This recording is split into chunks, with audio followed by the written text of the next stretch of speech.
I will start this meeting. All right. Good evening. It's November 24th, 2025, and welcome to the City of Pasco Council Workshop Meeting. The council thanks you for being part of our city government. At workshop meetings, the council discusses issues, but no formal action is taken. Agenda packets are available at the City of Pasco's website at www.pasco-wa.gov/agenda. This meeting is also being televised live on PSC-TV channel 191 on Spectrum Cable in Pasco and Richland, and is streamed on the city's Facebook page, website, YouTube channel, and Microsoft Teams webinar. This and previous council meetings are available on the city's website. Lastly, the public may submit their comments and/or questions by contacting the city manager, city clerk, or by asking the Pasco app. So with that, if we could get the roll call. Thank you. Council members Barajas, Present. Blaisdell, Present. Cotta, Here. Morales, Here. Mayor Pro Tem Grimm, Here. and Mayor Milne.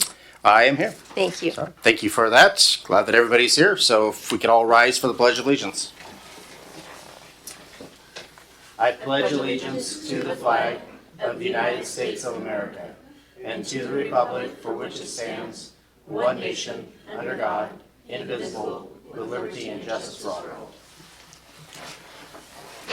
All right, so with that, we are going to roll on to number 4, which is verbal reports from council members. Did anybody do anything this past week that they'd like to talk about? Let's start off with Mayor Pro Tem Grimm.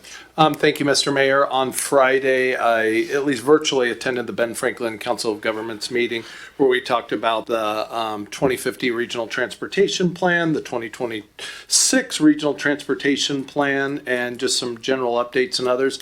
And then also on your behalf, I went to the ProMade Homes ribbon cutting, and wow, what a great turnout. Councilmember Perales was there, and just a great turnout of just people from all different, walks of the community. And of course, many were, invested in the project and everything like that, but just good to, see them all come together like that. And then also on your behalf, on Friday, I was at the new Summers Hub ribbon cutting there in Pasco, and I think about just going to T-Mobile Park a couple months ago with my wife to a Mariners game, and just how part of the culture and atmosphere and everything there is all the food trucks and that kind of atmosphere. And I think it is just such a great match to have that there. And I just look forward to springtime when first pitch comes again, and of course everything comes to life again, and see how that will really interact with all that. So thank you.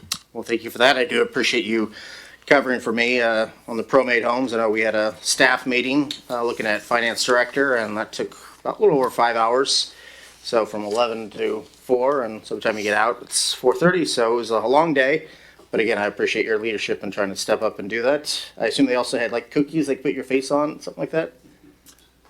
Yes, sir. They did have those, and yes, I chose one of my whole family. All And right. yeah, they apparently the family found one cookie edible, but there's still one on my coffee pot if you'd like, Mr. Mayor. No, I think I'm good. All right, let's go to Councilman Perales. Thank you, Mayor. Yeah, like Mayor Pro Tem Grimm said, I also attended the ProMade Homes Columbia Shore ribbon cutting. Also attended the Summers Hub ribbon cutting. I saw Councilmember Blaisdell there. That was great. There was a lot of people showed up. That was a really great addition to West Pasco. So looking forward to visiting that. Also caught the Tri-City Prep Jaguars football team game on Saturday. They're in the state semifinals. So that's kind of a big deal. If one more game, they'll be in the championship. So, and then also just left the Benton Franklin Health District Town Hall about unpermitted food vendors. It was a good town hall. We have very knowledgeable people there over there at the district for the health district. They went over all sorts of foodborne illnesses, kind of the history of it. The cases are up 119%. So this is just kind of really ramped up, they said, in the past 2 years. And so they're looking to partner with the cities, the counties, to kind of figure out how we're going to get these guys, these entities into compliance. And to be honest, I'll be a little more quick, is essentially a lot of these ones that are popping up, they're not looking to get permitted. So they get shut down, they'll come back a day or two later to the same spot or a different spot. This is a very organized effort, and so they're looking to us to perhaps in updating our Pasco Municipal Code in this case, working with our law enforcement partners to really come together and either educate these individuals and entities or just shut them down. So it was definitely, I don't know, you can maybe go online. They were recording it online, so maybe you guys can check it out later. But because I wanted to stay and listen to other people ask questions, but I ended up leaving. But no, it was really well attended. I didn't see anyone there that it wasn't the people were asking if the people who were getting ticketed were going to show up. Like, I highly doubt it. Why are they going to show up to learn? I don't. But maybe that was the case. We didn't really see anyone. I was glad to see Latin Business Association there. They took good notes, and I think we're going to see something here very soon. I know I got some thoughts percolating in my head, but definitely going to bring something together for the council to consider in 2026. All right, well, thank you for that report. That's where let's go to Councilwoman Bras. Go ahead. Okay, I was gonna say, I did spend all day here at City Hall looking at the application for the finance director, and I did want to comment Councilman Kata. He also spent the whole day with me as well, and we do have regular jobs, so when you take off of work for 5 to 6 hours, it's quite dedication to the city. Obviously not getting paid, but like Councilman Kata did a great job, asked a lot of questions. He was actively engaged and trying to get the best finance director for the city of Pasco. So again, just want to give kudos where kudos were due. And then also this past week, I did do the state of the Tri-Cities, the 3 cities. I had a great speech prepared by city staff. I do appreciate Nicole and everybody else that worked on my speech. And I thought it went well. The video I thought was very good. And again, I want to say thank you for that. It's good when you have a full audience and tons of people and asking questions afterwards. So again, happy to represent the city of Pasco. Luckily, I didn't make any mistakes on the speech, or at least none that I'm aware of. So it went well. And again, I appreciate the council also coming out for my speech. So again, Barajas and Blaisdell were there as well. And so it was very active last week. But now let's go to Councilwoman Ross. Thank you. I was thinking you weren't going to mention that one, so I was going to jump on that. I also attended the State of the Cities. One thing that I did pick up from that was that it was an excellent video. I know when I did the presentation with Richa coordinating with me and helping me out, it was a slideshow. What was it, like 23 PowerPoint slides? It was a lot of information to capture because we're growing. But the video captured, the drone pictures that were showed. Just captured all of Pasco and the growth and the tremendous development that's going on. So I really appreciate that video. Not sure exactly who in the crowd. I'm pointing at people in general here, but that was an excellent addition to the presentation for State of the Cities. I did sit with a table of winners. I wanted to point them out. Lords and Trios. I blended that in. Lords and Trios Health, they had 2 people in their table winning the day's prizes. So thank you to them for letting me join their table. Also on the 20th, wearing 2 different hats, representing both the city, but also as a community leader, I was invited to be on the Women's Lead conference in Spanish, the first conference in Spanish held by Gonzaga University here in Pasco. So I was part of the panel, and I joined people like City of Spokane, Municipal Judge Gloria Ochoa Bruck. So great community leader. I was able to join them and, empower women, especially focus on women that speak mostly or only Spanish. So that was a great addition to my resume there, but also representing the city of Pasco. On the 21st, I also did join you, Charles Grimm and Leo. I was out there for the ribbon cutting, but I do want to commend the staff, especially Jacob, who's no longer here, Jacob Gonzalez. Back in 2023, Risha, correct me if I'm not wrong, was when we started the conversations in regards to changing and updating codes and policies to allow mobile vending, but the focus initially was in downtown. So it gradually changed in summer of 2024. is when there was a focus on addressing all of mobile vending. I'm glad it happened. So businesses like the Summers Hub, the owners of Summers Hub, are creating more opportunities for mobile vending, food trucks, and again, just the expansion and special focus on Road 68. So thank you to them, and shout out to the staff for the growth that we're bringing to City of Pasco. That's all I have to add.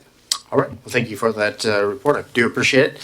So, not seeing any of the other lights. So let's move on to item 5, which is items for discussion with opportunity for public comment. The public may comment on each topic scheduled for discussion up to 2 minutes per person, with a total of 8 minutes per item. If opposing sides wish to speak, then both sides receive an equal amount of time to speak up, or 4 minutes for each side. So if you want to talk on a subject, make sure it's that one that's presented. So 4A, or 5A, I'm sorry, is Zone 3 Reservoir Storage Tank Dedication Plaque Presentation. And we're going to start off with Director Maria Serra. Good evening, Mayor and Council members. I would like to present to you Michael Ullman with HLA Engineering. Thank you.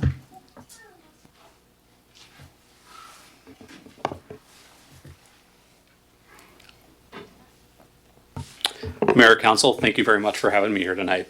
I'm not here to talk about Lewis Street Overpass for the first time in a while, being in front of you. But I am really excited to be here to present a plaque to you commemorating the successful Zone 3 Reservoir project. Back in 2022, the city completed detailed storage analysis that identified an urgent need for additional capacity in Zone 3. At that time, the city only had the Road 68 tanks serving Zone 3. And the study confirmed that existing storage was undersized for the growing community's needs. Without construction of a new 3.5 million gallon reservoir, the city faced an imminent storage shortfall that would not have met the operational, standby, and fire flow requirements for a rapidly growing service area. This 3.5 million gallon facility strengthens Pasco's water system by ensuring a reliable and resilient supply that supports current demand, but also the continued growth that is occurring in Northwest Pasco. It represents a major step forward for the city and a reflection of a long-term commitment to investing in this type of essential infrastructure. Former Public Works Director Steve Worley and current Public Works Director Maria Serra successfully pursued funding for this through the Washington State Public Works Board and secured a $10 million low-interest loan to make this project possible. Without that funding and the support from the Public Works Board, it's likely that this project would not have been something that could have been completed by the city.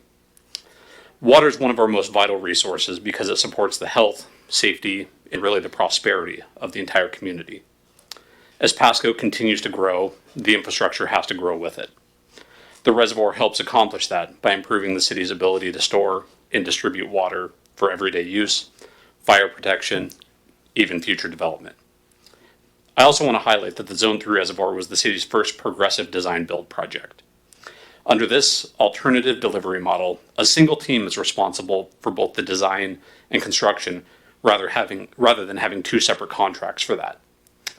Under leadership of council, city managers, this project brought together an exceptional team. I really want to recognize Brian Cartwright, the project manager for the city on this. He's currently in the role of development services manager and located back there. His steady leadership and involvement were really instrumental in delivering a really complicated project on an aggressive time schedule on the budget that was set forth. This progressive design build approach allowed the city to complete the reservoir on a very accelerated time schedule while maintaining all of the quality and performance requirements to the highest degree. The project really represents years of work and commitment across many in the city and the various companies that supported it. The Public Works Department, including both engineering and operations, along with RH2 Engineering, T. Bailey, and other numerous project partners, all brought their talent and dedication to this effort. HLA, who I represent, provided owners representative services for this project in conjunction with WSP. Pasco's domestic water team provided extensive input throughout the entire project, and the city should be proud of the commitment and professionalism they bring to serve to this community. Today, the tank's fully operational and already serving the people of Pasco. making sure that every time they turn on the faucet, water's there. So, Mr. Mayor, I'd like to present this plaque to you. You will notice that we had this done a couple months ago, and so there have been some changes here, but all council members during this project, one was commissioned back in June of 2025 are on here. So. Here, let's maybe step further.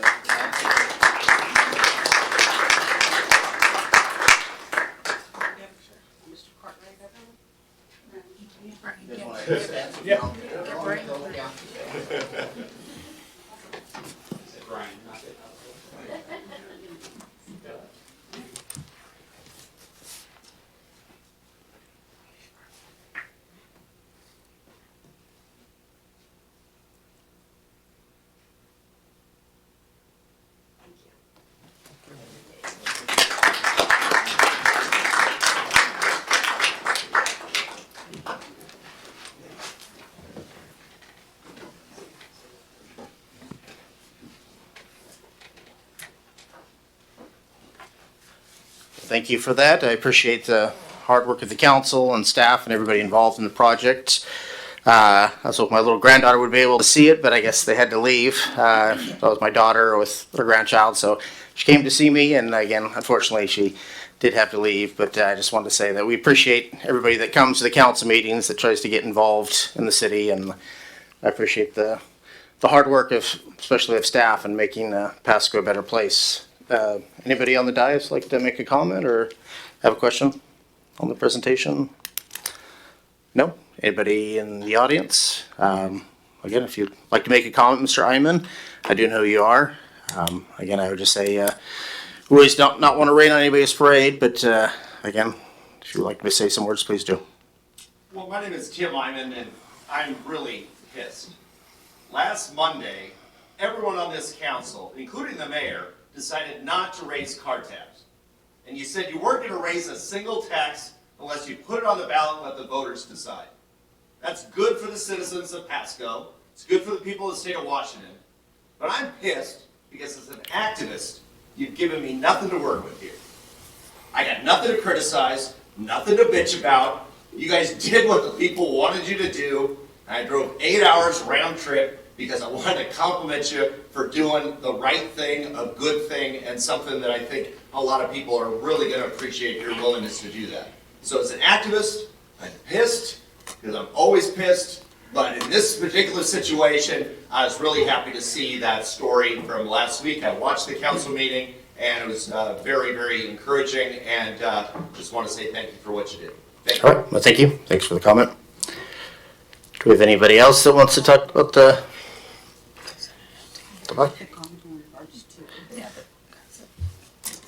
Oh, let's stay with the plan. Yes, we want to stay on topic. Again, usually if it's budget, please wait till C. But let's move on to B, Visit Tri-Cities 2025. Again, it's the annual report, 2026 work plan and tourism promotion area reservoir fund request. And this is going to be, let's start off with City Manager Harold Stewart. Mr. Mayor, members of the council, annually we do try to have a presentation and an update with regards to the success we're having with regards to visitors to the Tri-Cities area. And so I'd like to introduce the Executive Director of Tri-Cities Tourism and turn the time over to him. Thank you. Good evening, everyone. It's good to be here with you. I'm Kevin Lewis, the President and CEO of Visit Tri-Cities, and we get in here at least once a year to kind of give you an update on what's going on, and that's based on contract agreements that we have with the city. One of those which we redid this year, and that in renewing that contract for the lodging tax, we simplified some of the duplication because we have a lodging tax contract and then a tourism performance area contract with the city. We simplified some of the duplication in reporting then just to streamline things. So this is a little bit of a combined presentation. But as I get going today, I wanted to recognize too, I've got my executive leadership team here, Gretchen Guerrero, Hector Cruz, and Carissa Sayers.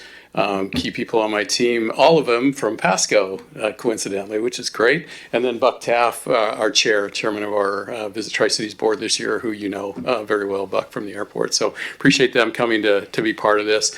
As we said, we're funded really by two programs, and this is a little bit of a reminder. Lodging tax is a portion of it, and then tourism performance assessment. This report will go over specifically the tourism performance assessment information because we're, by contract, supposed to report on that each year. But we'll also talk about some of the other things that we have. And then the third source of income is through some of our partners and sponsorships and things like that. This is kind of the financial picture from the tourism performance assessments. Total revenues for the organization about 3.4 million, and we spent about 2.8 million this last year, and you can see the breakdown of where that was spent. 67% comes in, or sorry, where the revenues come from. 67% from the tourism performance area. Those are hotel assessments that come to us, and then 22% come from the lodging tax, and 10% come from sponsorships. As far as the spending goes, most of it on marketing, advertising, and sports convention sales, bringing people into the area. That's what we're here to do, is create that community vitality by bringing people in. And this is a kind of an overview, kind of just to look at what we're expecting. We're projecting to reach about 2.4 million in tourism performance assessment revenue next year in 2026. But as you look ahead, the forecast is a little bit dimmer than it has been in the past. We started the year really, really well. Went through about July with, we were above the trend of what's going on in the tourism economy.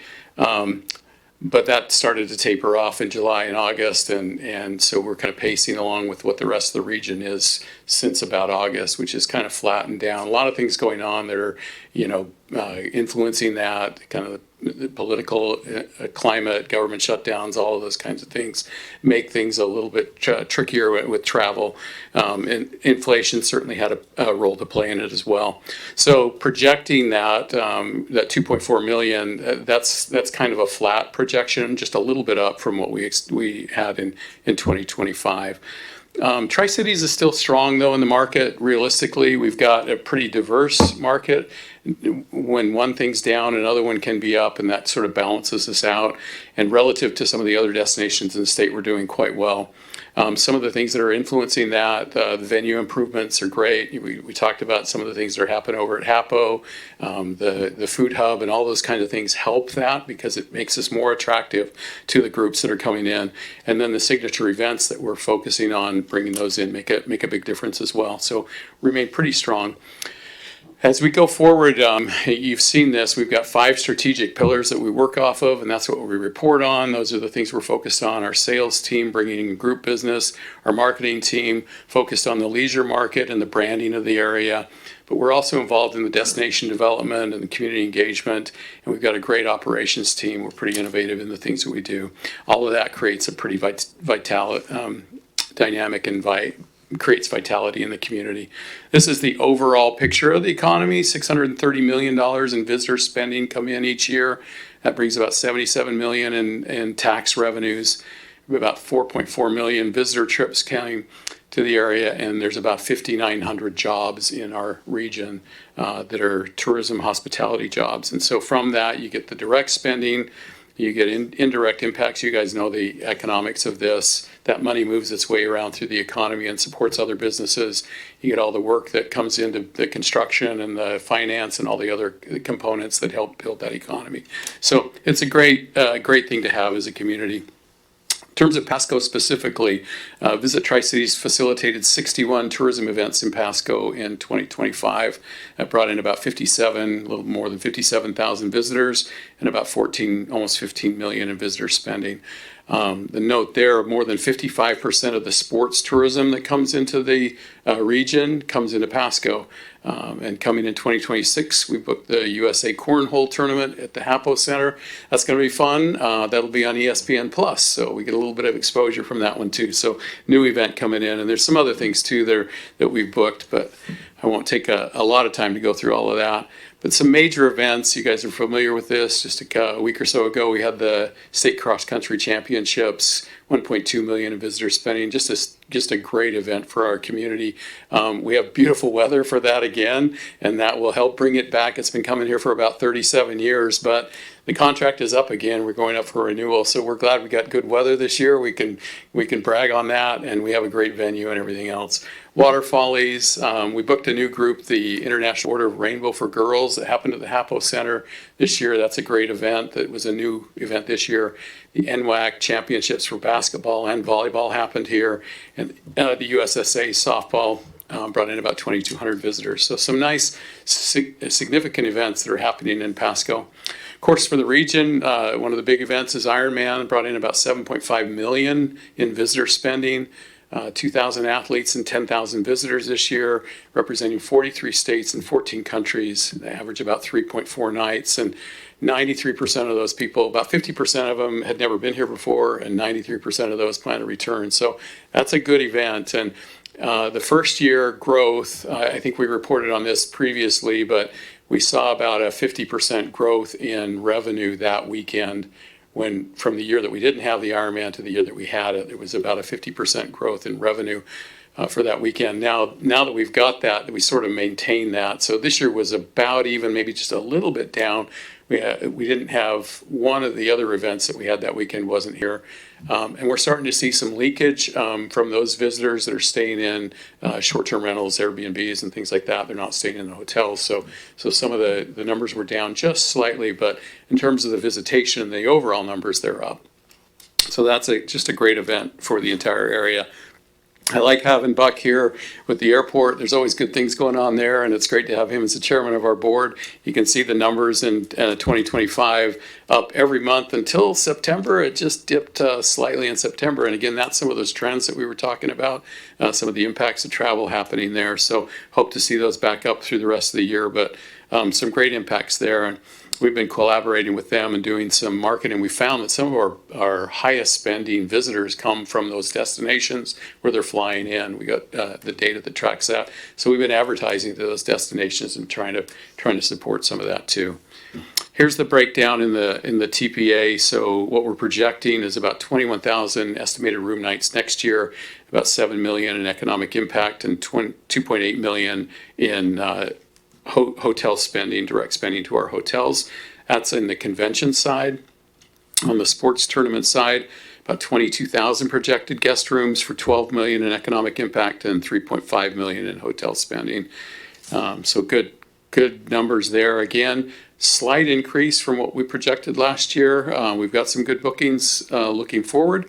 So we move forward with that.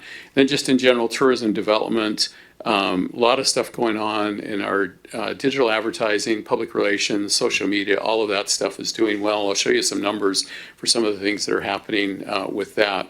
In social media, you can see the trend there for engagement. The red line is the new line. So we picked up in January and just kind of kept increasing. September, that engagement, that's coming from that Ironman event. Lots of interaction there. That's the big spike there, but we outpaced last year and we're continuing to do well there on the social media side. Our website metrics are fantastic. Over the years, our website has grown. I think we've got about 400,000 more viewers each year than we had when we started. And so you can see the growth there continues to outpace where we've been. So that's all coming from the marketing and advertising we're doing, bringing people to the website to learn more and more about the destination and do more. And then we're getting some good partner referrals too, which we think is a very important part of the plan as we get people here and then we send them from our website to our hospitality industry. As far as community engagement, very involved in, I think some of the stuff maybe that you saw in the video, Blanche, was in partnership with a grant that we worked with the city of Pasco on a grant with the state of Washington Tourism, where we got a $15,000 grant to help create some assets, and that's going into video work. We're actually producing some stuff with that grant as well, which will come out in the next year. So we've got some kind of preliminary things shaping up. It's looking really good, but like you said, that those assets just make such a difference to show off the city the way it is, and so we were glad to be able to work with the city in that. We're involved, of course, in a lot of the, public events and things, the Pasco Chamber, the Hispanic Chamber, all of those. Fiery Foods Festival, we never win that, but we always have somebody there. So I think we included in your packet the work plan, and I won't go over all of the details on that, but that's in your packet to show you where we're headed for 2026. But the last thing I think I need to go over is this TPA reserve request. So over the years, with those TPA funds that come in, if we don't spend them all, we put them in a reserve account, and there's some regulations to that. We have to have a certain amount in there in reserves that we can't spend. But currently, there's about 1.3 million that we've held from over the years from not spending that we can apply into other projects. And so we go to the hotel commissioners with projects each year that we think we can accomplish, and these are the ones that we feel like we can do next year and be effective in that. One of them is a sports facilities market analysis. I think it's time we go back and do that. The last one was done in 2017 or 19. I can't remember. It's been a while. Things have changed, and there's a lot of interest in sports facilities and venues, and so we want to put some money into that. And work with a group and see if we can get a new analysis and feasibility so we can help the cities in the area determine what facilities we need. There's an event show called the Northwest Event Show that we want to push a little harder on that one. That's more of a corporate client travel that we would focus on. The new convention center at Three Rivers expansion there is going to be huge for us in bringing these new groups in, and so we want to put some money into marketing that and making sure that the people out there are aware that we've got more space and can bring in bigger groups there. A Washington Wine Campaign, another big campaign that will focus on the Washington Wine Festival in Seattle area, the West Coast, and try and do a lot of strategic things with journalists and everything else, bringing them out here. So a lot of plans in that. One of the things that we have to do this year, unfortunately, the state legislature passed a new tax law that says you have to pay taxes on advertising expenditures. And so now we've got to cover that. But that law, there's a lot of misunderstanding. Nobody's quite sure exactly what you have to pay on and what you aren't yet. And so what we'd like to do, we asked our hotel commissioners to just set aside some money that as we get to understand those taxes that we need to pay now for those purchases, we'll have some money set aside that we can do that. Rather than cutting into the funds that we would use to spend for advertising, we'll have this money set aside that we can use that to pay those taxes this year as we learn and understand that a little bit better.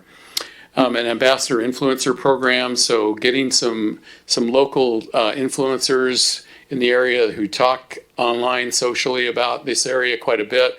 We want to get in relationship with them better and partner with them so that as they're talking about things, they're promoting the things that we're collaborating on that work. So that's what that is. Excuse me.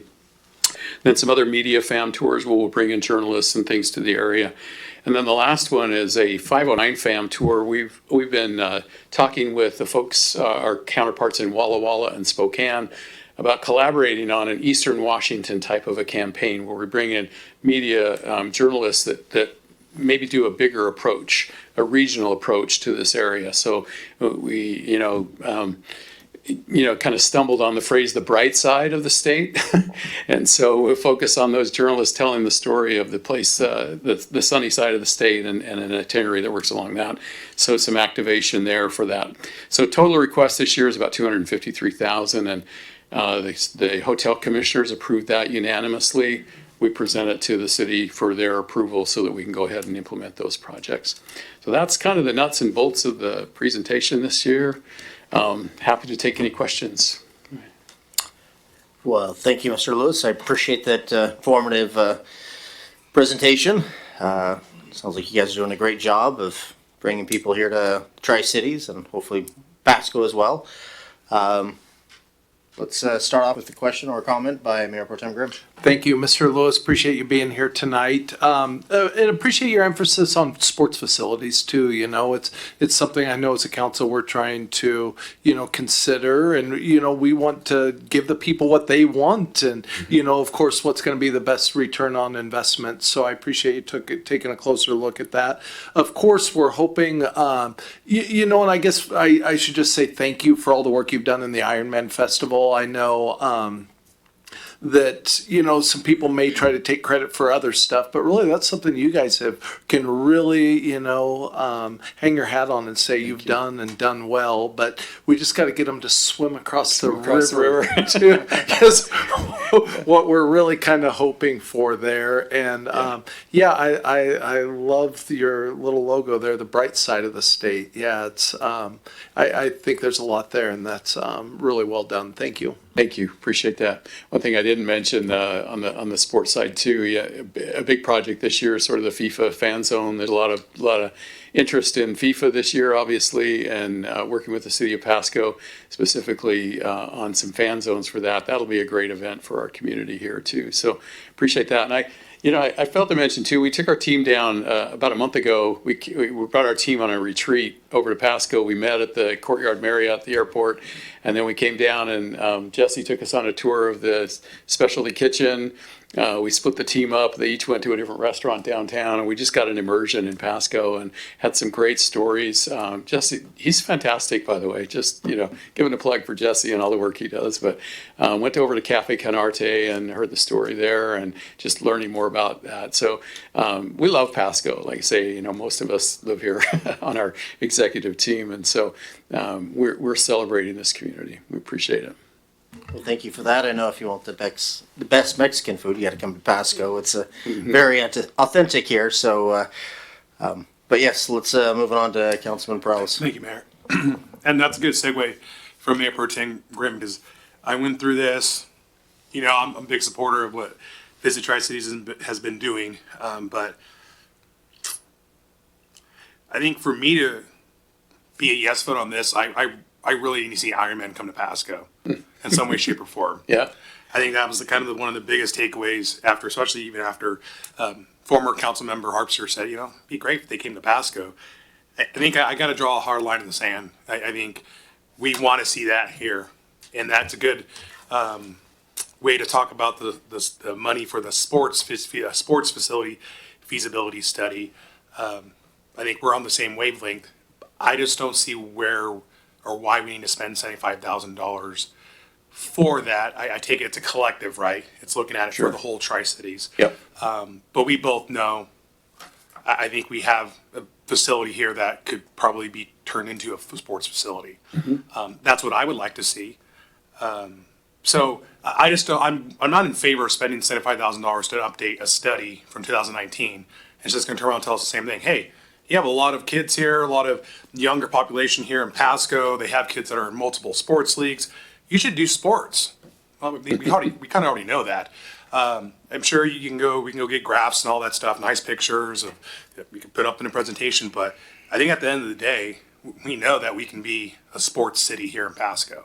So it's hard for me to want to approve that amount of money because I can go towards other stuff that you guys can be doing on that list.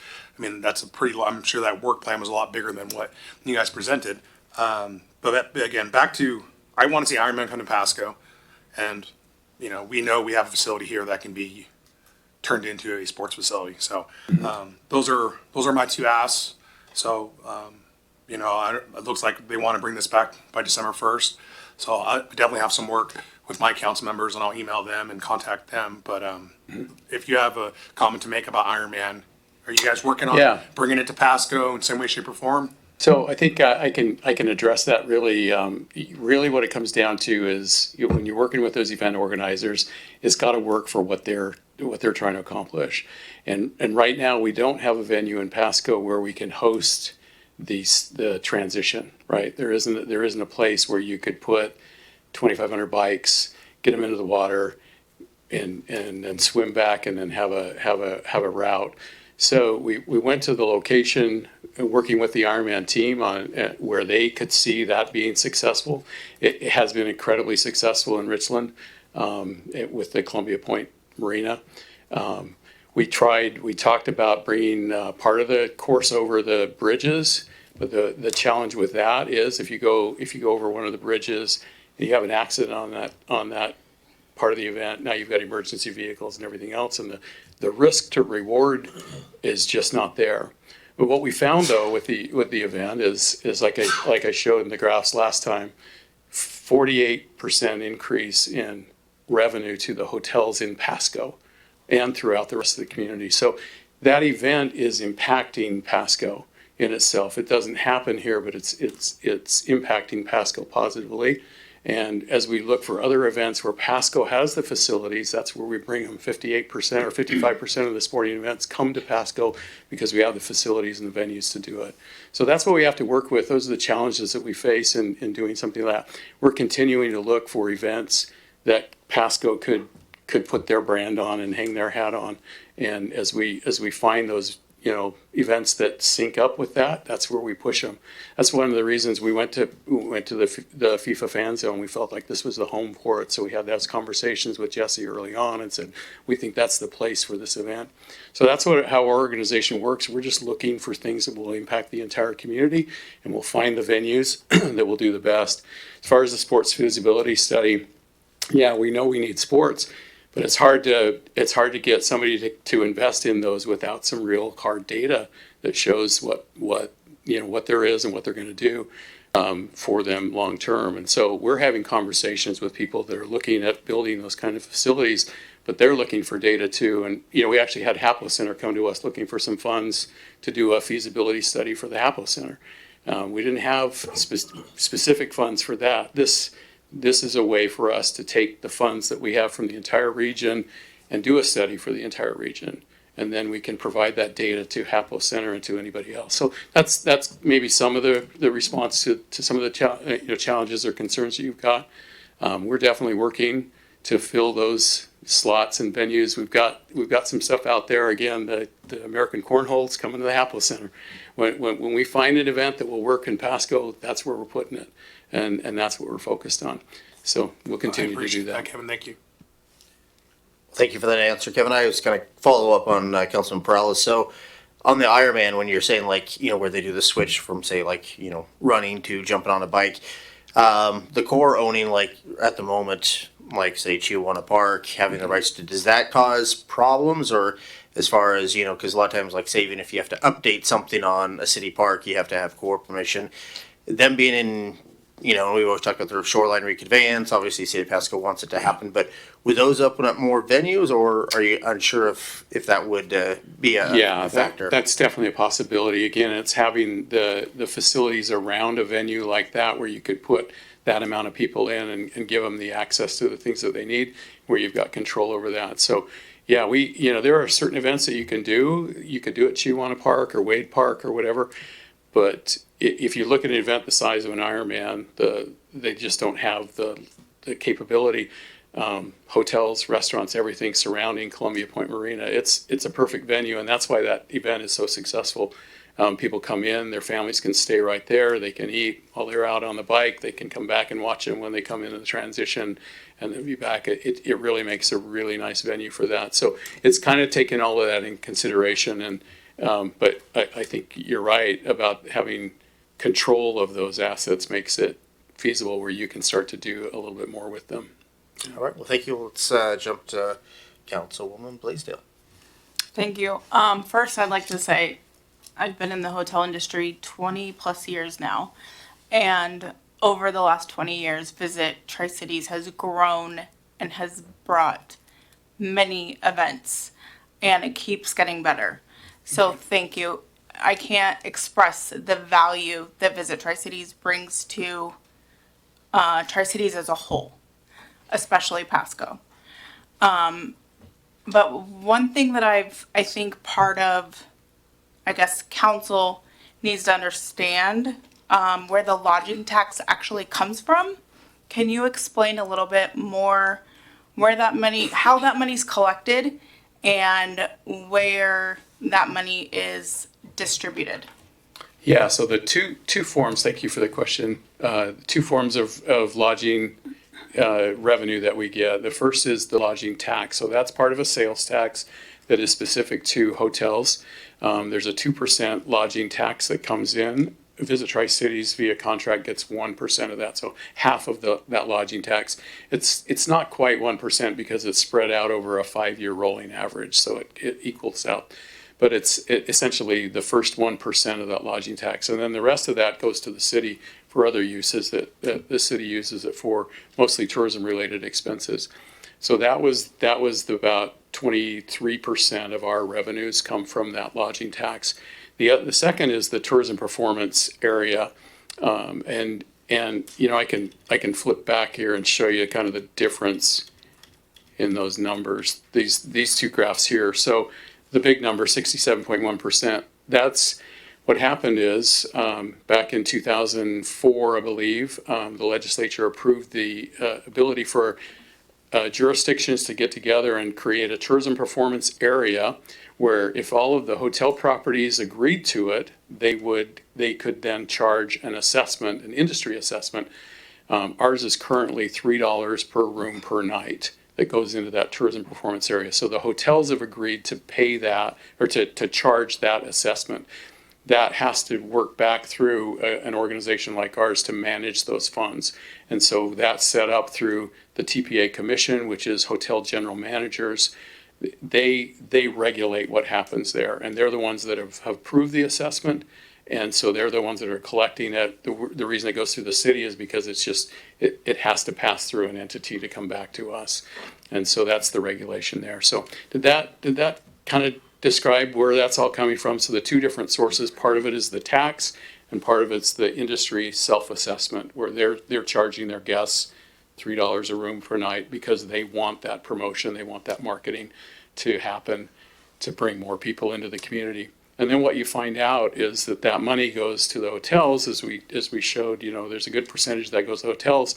There's a bigger percentage that goes into the community and other expenses. So whether it's restaurants and gas, whether it's shopping, which is one of the biggest expenses, entertainment and attractions, and other things that happen with some of these events. There's a lot of other spending that happens to create those events that again facilitates positive economic impact in multiple jurisdictions and areas. And so yeah, that's kind of the basis of where we're getting our funding and why we're around. We're here to create that economic vitality in the community by marketing and promoting, bringing the events here and getting those dollars to come into our community so they can circulate throughout and everybody else does well.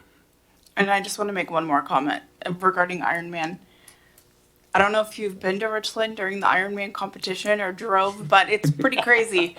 We all benefit in Pasco off of Ironman as the hotels, restaurants. I mean, there's so much money that's filtered in through Ironman, through the community.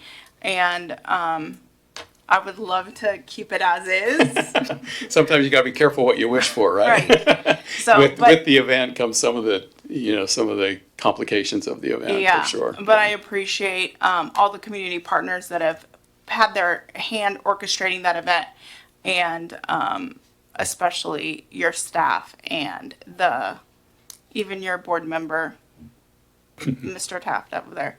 But thank you for, I don't know where Tri-Cities or Pasco would be without Visit Tri-Cities.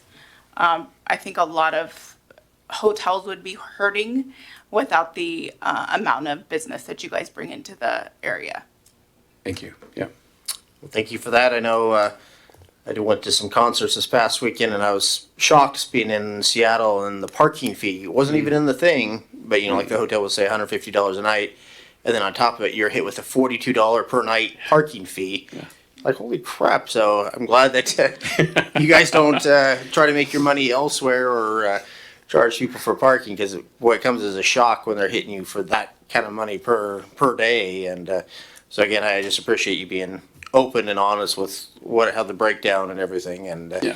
and it is so much cheaper to stay at a hotel on the east side where we have land and open spaces. Yeah, the versus- parking's becoming a bigger and bigger incentive to come here. In fact, as our salespeople are going out talking about the convention center expansion, the upgrades to the Hapo Center and things like that, that's one of the things that comes up all the time with those event organizers is, I think you're going to start seeing people move from some of the other destinations. Spokane, same thing, as $35 a night to park up there, at the convention that we just went to. And, we don't have that here. And so that all adds up. It makes a difference. So I think you'll start seeing some more of that.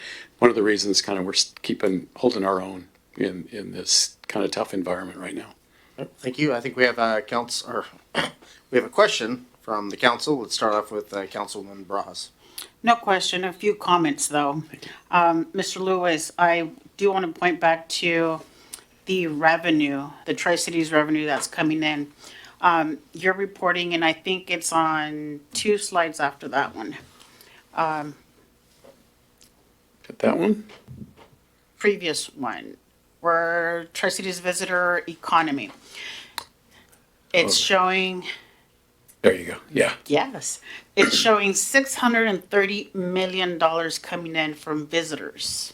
Right. What they're spending in the Tri-Cities for all the events that you just named and pointed out to. But specifically, you're pointing out over 57,000 visitors to Pasco generated through the events that you're organizing. A 55% increase in tourism. That hasn't happened in some time. It's obviously due to the work that you're doing, to the promotion that you're doing, all these sports events specific to the demographic of the city of Pasco. But I did participate at the Ironman in specific. I saw the traffic. I saw the routes. I spoke to so many different people from different countries. And sometimes as you're, obviously I was at the beer garden, okay? I didn't drink, but I was at the beer garden. So you strike up a chat. Absolutely. And, just asking questions, what made them come all the way from their country to Tri-Cities. It's, for a lot of them, they didn't even know it was on the map. But it's the promotion, it's the selling of the events, it's the brand, Ironman brand, and all those followers for that brand. But generating, it's probably should be added to this, 7.5 million in visitor spending. This is in a span of what, 3 days, possibly 4? Yeah.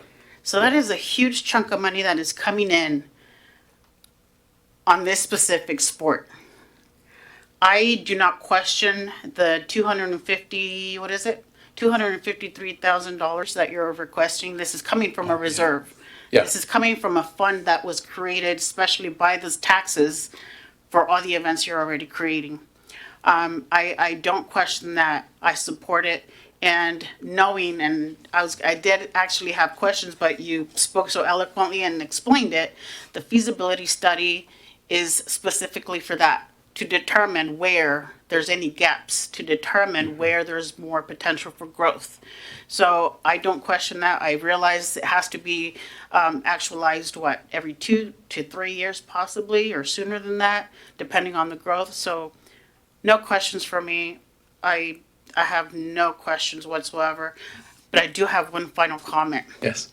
My director of fun here, you cannot take him with you. Thank you, Jesse. Thank you. But that's all I have to say. Thank you, Mr. Thank you. Lewis. Thank you. Appreciate Thank that. you for that. Let's move on to Councilman Cotta. Yeah, thank you. That helped me a little bit. My only remaining question is on the Washington wine campaign. You mentioned Seattle when you were giving your presentation. How does that work and how do we benefit from this? Yeah, so they have a big festival over there called Taste Washington. And we go to it every year. We put a booth up and we promote the Tri-Cities area with all the different wineries and everything that we have of tasting and all of that. So what we want to do is just embellish that to more than just a booth. Now we want to invite specific journalists, influencers, and whatever to come in to participate with us there and then come here and experience it here. So it'll be an extension of that event there. And then while we're there, we do stuff like we geofence that area and we send targeted ads to people that are coming to that conference, telling them about the wines over here and the wineries and all of that. It's really just focused on wine. We use that as it's the signature event on the west side. We use that as a way to get our story out and tell the people about it there and then bring them here. Very good, thank you. Yeah, I've attended a number of times. Oh, have you? You've been there? Okay. Great, Good. thank Stop you. by the booth next time. All right, well, thank you for that. Great presentation. Do we have I think we're pretty much good. Do we have any members of the audience that would like to make a comment on this? Going once, going twice? All right. Well, again, thank you for the great presentation. Thank you very much. Appreciate y'all. All right, so brings us to the fun one of the night, the 2025-2026 proposed mid-biennium budget adjustment. Got 30 minutes, and it's interim director Garcia. Good evening, council. So today we are going over the proposal for the mid-biennium budget adjustment. Jesse, do you have the slides? So overall, the proposal includes adjustments to both revenues and expenses. Oh, you got it. Thank you. So at the high level, the request is for revenues to be increased by 130 million and expenditures by 75 million. And that's across all funds. But first I'll go over just kind of a history of the fund balance. This is mainly for general fund and the economic development fund, and I apologize for it being so small there. So just a couple of items that I'll highlight is in 21, the council moved 12 million over to the economic development fund for the purpose of land purchase, and that is still in the fund and is still available and can be moved back to the general fund if council chooses to, and would be through a motion of a resolution. In the blue color there is debt that is, so bonds that we receive, and those are specific for capital purposes.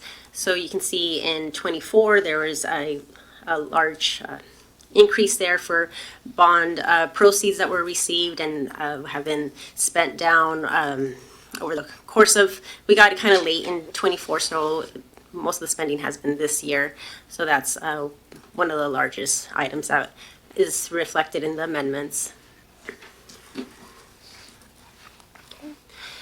So this chart shows, it kind of takes out that debt and really just focuses on what is available for spending for operations.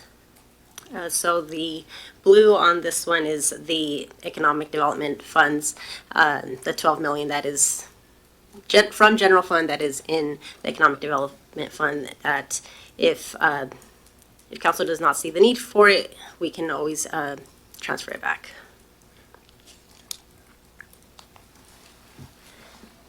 Okay. So just some highlights for the revenues. There's, again, this is high level for all funds. So across all the funds, we have, throughout the year been presenting the general fund and quarterly reports, and throughout this time we've been really managing the cash flow and trying to invest as best we can, and any funds that are idle, put that into investments, either short-term investments or staggering them over longer term. So we have already to date have exceeded our budgeted amount that we had for the entire biennium. So overall, we expect that to continue, mainly through some fixed investments that we've been making. So that's increases our revenues citywide by 6 million for investment income. And in addition to that, there's an increase in revenues of 66 million, which is tied to energy tax credits that were received earlier this year. And that funding does come with some liability, so it's kind of just sitting tight for now.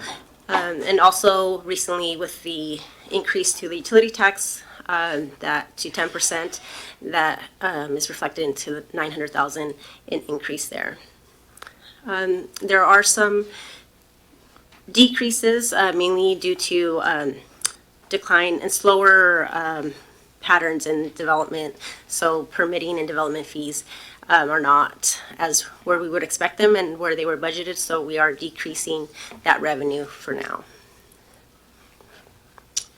And on the expense side, we've been discussing the medical premium. So that is across all funds for the employer portion.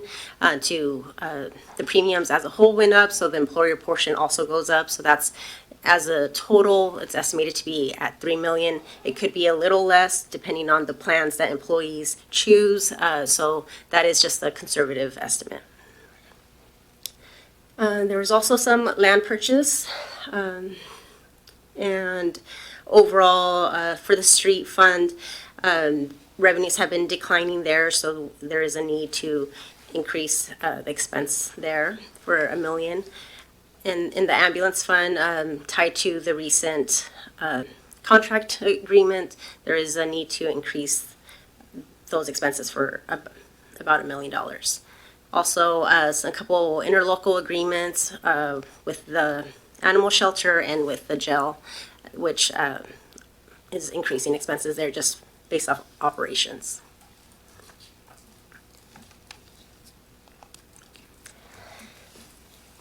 And sorry, this is a lot of information there and kind of hard to see. But the general fund is the one that's a little broken out a little differently. Mainly there's operational cost and then there's the capital, which is directly tied to those bond proceeds. So,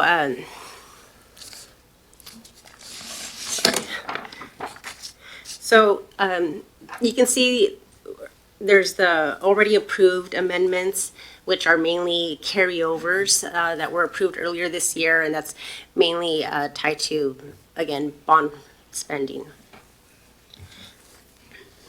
And then on the, for operations, the general fund has increase in revenues tied to mainly investments and the tax increases. What do you mean by investments? So any cash that is, so essentially it's like money that's in your savings account, and what you have in checking is what's paying the bills, right? So anything that isn't directly needed to pay bills, we are investing in LGIP, so that's in the state investment pool. Then we are also investing in through our bank, so CDs or bonds, yeah. And we are pretty flexible with the terms, so there's some that we are, even if it's investing it for 3 months or investing for 6 months, so it's pretty laddered, so pretty much every month we are receiving some type of investment income. And we, it's kind of all the cash is pooled together, so it's all distributed proportionately based off of balances in each fund. Thank you for that. I did have a kind of question to follow up on the investments. I mean, do you guys always make money, or is there ever things where you actually have lost money? Not since I've been here that so in 7 years we haven't lost any money, Okay. but yeah, so there's, so especially because it's pretty conservative investments. I mean, we don't do anything risky. It's the state mandates what we can invest in. So it's usually fixed bonds that we are investing in, or in the LGIP. And historically, LGIP has been pretty minimal because it's almost like a money market account. But lately, the interest rates have been very positive. So we've been and it's very similar to money market where we can withdraw funds within a day or so. So it's not tied up at all. Okay. Yeah. Okay. Some of the most significant items is also in the reuse facility fund. As council might recall, the rate model was approved after the budget was approved, so that significantly changed the funding and the expenses in that fund. So that is reflected. Sorry, it's pretty small there. So that increases revenues by 42 million and also increases expenses by 45 million. So that's one of the biggest changes there. And also in the Economic Development Fund, the 66 million that was received in the tax credit.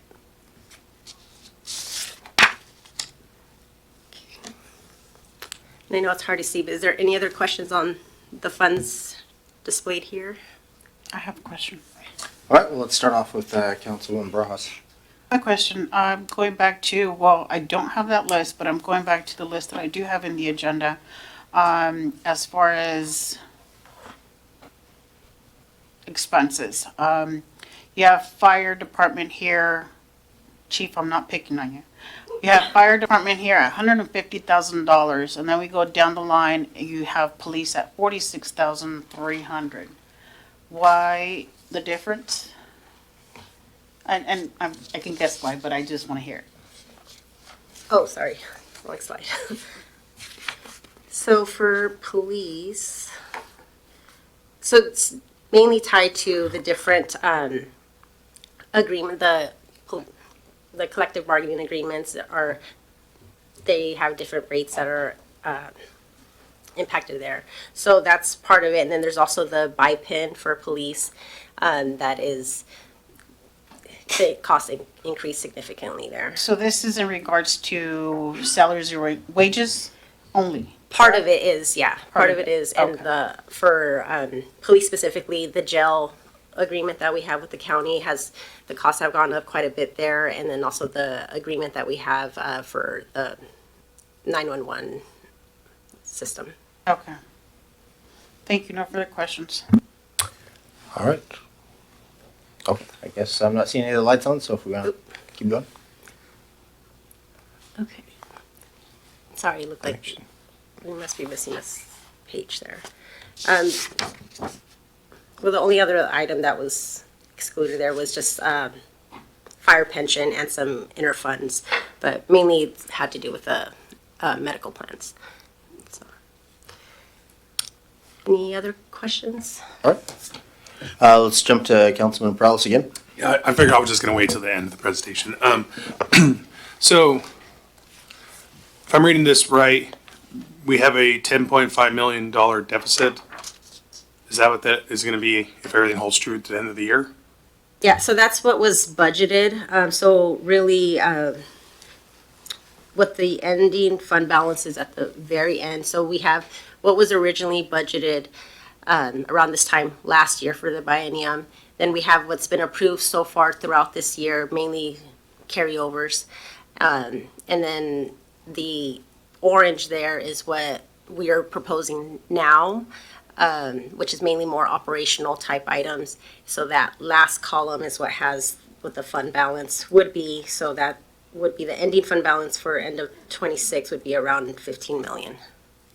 And, but that's not, that doesn't necessarily mean we're in positive. I mean, we're still in the negative, right? Yeah, we are, I mean, it's Yeah. a net change of negative. There was a screen, couple, previous screens that this one, or, yeah, I think it was that one. Go to the one you just had on there, not this one. Oh, sorry. So this has our economic development fund balance plus what we have in reserves, right? Yes. So I guess what I don't like is it says almost close to 45, but a lot of that stuff we can't use, right? A lot of that money is assigned to other items. So what I remember from a previous email was unassigned, we have 23 million that we're bleeding from. Because it says right here, committed funds, 1.2 million, restricted funds, 26. So I guess, so is that graph taking into account those items I just said? That So we can't the use? restricted is this previous slide. Mainly, most of that restricted funds that what you're referring to is debt. So that's being taken out here. So here is assigned and committed and available funds. Also, is that with And the assigned ones are council assigned, or so those could change. Okay. Yeah. The only ones that are pretty limited are the restricted. Those are legally binding, so like in a contract or bonds. So, again, I'm just looking at 2026 estimated, $15 million, says in the 12 million. So with that 15, how close are we to barely having that minimum? Wasn't it like $13 million we have to have 60 days worth? So we're like that close. We're like $3 million away unless we transfer some money from the $12 million over. Okay. Yeah, because I know you probably didn't write it. Because in the staff report, it makes it seem all, sunshines and rainbows, resulting in a net positive adjustment of approximately 54.6 million. That makes me, oh, yeah, then we're good, but we're really not. So I guess I just don't like seeing that. I mean, just give it to us what it is, because that money, that 66.3 million, we're not using that for anything outside of the PWRF, right? So we're Right, so that's mainly for economic development and because of the restrictions with that, so that's is really kind of set aside for a couple of years until the liabilities go away with that. So this is specifically general fund. The larger amount that's referenced in the agenda report is citywide for all funds. Okay, so I mean, it looks like we're tracking, I mean, we're tracking what we've been tracking for a while, so I don't have any further questions. Thank you. All right, thank you for those comments. I'm not seeing any other lights. So I guess we'll open it up to the public. Would they like to make a comment on biennium budget? Going once, going twice. All right, looks like you're off the hook. Thank you. Let's move to item D, which is resolution ladder truck replacement. And we got the Deputy Fire Chief, Mortensen. It's always a pleasure to see you. You as well. Thank you. I think we have a little PowerPoint up here. I'll be quick. Mayor, Council, thank you for your time tonight to discuss the resolution before you, which is the purchase and requisition for a replacement ladder truck. A little bit of background. Our current ladder truck was built in 2012. Industry standard across the board says that we need to have our apparatus operationally sound for about 20 years. The first 15 years really is in that first out, or what we call in the sports world your starters. So those are first out the door, they're in good shape. And then that last 5 years, they kind of wind down, they get on the bench. So with a ladder truck, if you talk to our Deputy Chief of Operations, that's more or less your quarterback. So we need a starting quarterback. Ours is getting really tired. We put a lot of money into it to keep it up and going. And it's time in the replacement cycle with a budget to take a look at getting that going. So exciting project. We started this back in 2024, realizing that the market for emergency vehicles, we're seeing a stretch on lead times as well as increase in prices. Nothing we can really control, but we wanted to get ahead of that. First thing we did was take a look at our community. So we understand we're expanding. These are specialized apparatus, which means we need to have the space to get in and out of some of our communities. We understand that we're exploding. That northwest region up there is really where we were concentrating on having that accessibility and the operational capability to get in and out of there. So we wanted to find a piece of apparatus that could do both for us. And so we went to work, talked with our CED folks over there and got some kind of advice on what that residential status can look like, low density, medium density, so we can make sure we have a ladder truck that can work with us there. We talked with our IT department. These new apparatus are heavily technologically involved with communications, so we want to make sure our IT team can work with that, as well as Public Works, our finance department all got involved. So we put a project team together that really encompassed departments across the entire city, and just to get eyes and different perspectives on everything. After we understood the needs, we started looking at vendors, and that's where we really saw some of the challenges in the industry. As stated before, lead times are anywhere from 2 to 5 years right now. Our ladder truck is due for replacement in 27, and based on the maintenance costs and repairs that we're incurring right now, we don't have that extra 5 years to go with necessarily some brands that we were looking at. So we went out, we talked to 3 different vendors, did a little bit of homework, actually flew out to some factories, and we were happy with one that we came away with. It's Rosenbauer, and they're a big name in the industry. They're a worldwide manufacturer, and they really met the requirements that we were looking for. The lead times were short, as well as the pricing very, very competitive compared to everybody else. So short lead time, 730 days, a little over 2 years. Nobody could beat that, and we were surprised ourselves. So what we can get our ladder truck through another couple of years confidently to get to that mark. What we couldn't do is wait another 5-6 years. It was just going to be out of the question. Cost would be exponential. The customer service, maintenance, repair capabilities, they checked all the boxes. So we were really, really happy about that. So after that, we came back. Team took another look. We have a spec that actually the drawings at the end of the PowerPoint here. But we started looking at the funding there. The truck that we spec'd out, and I know this is sticker shock, and I'm not sure this should have gone right after the budget presentation, so I apologize for that. The good news is we have the money set aside. I'm not going to ask you for any more money.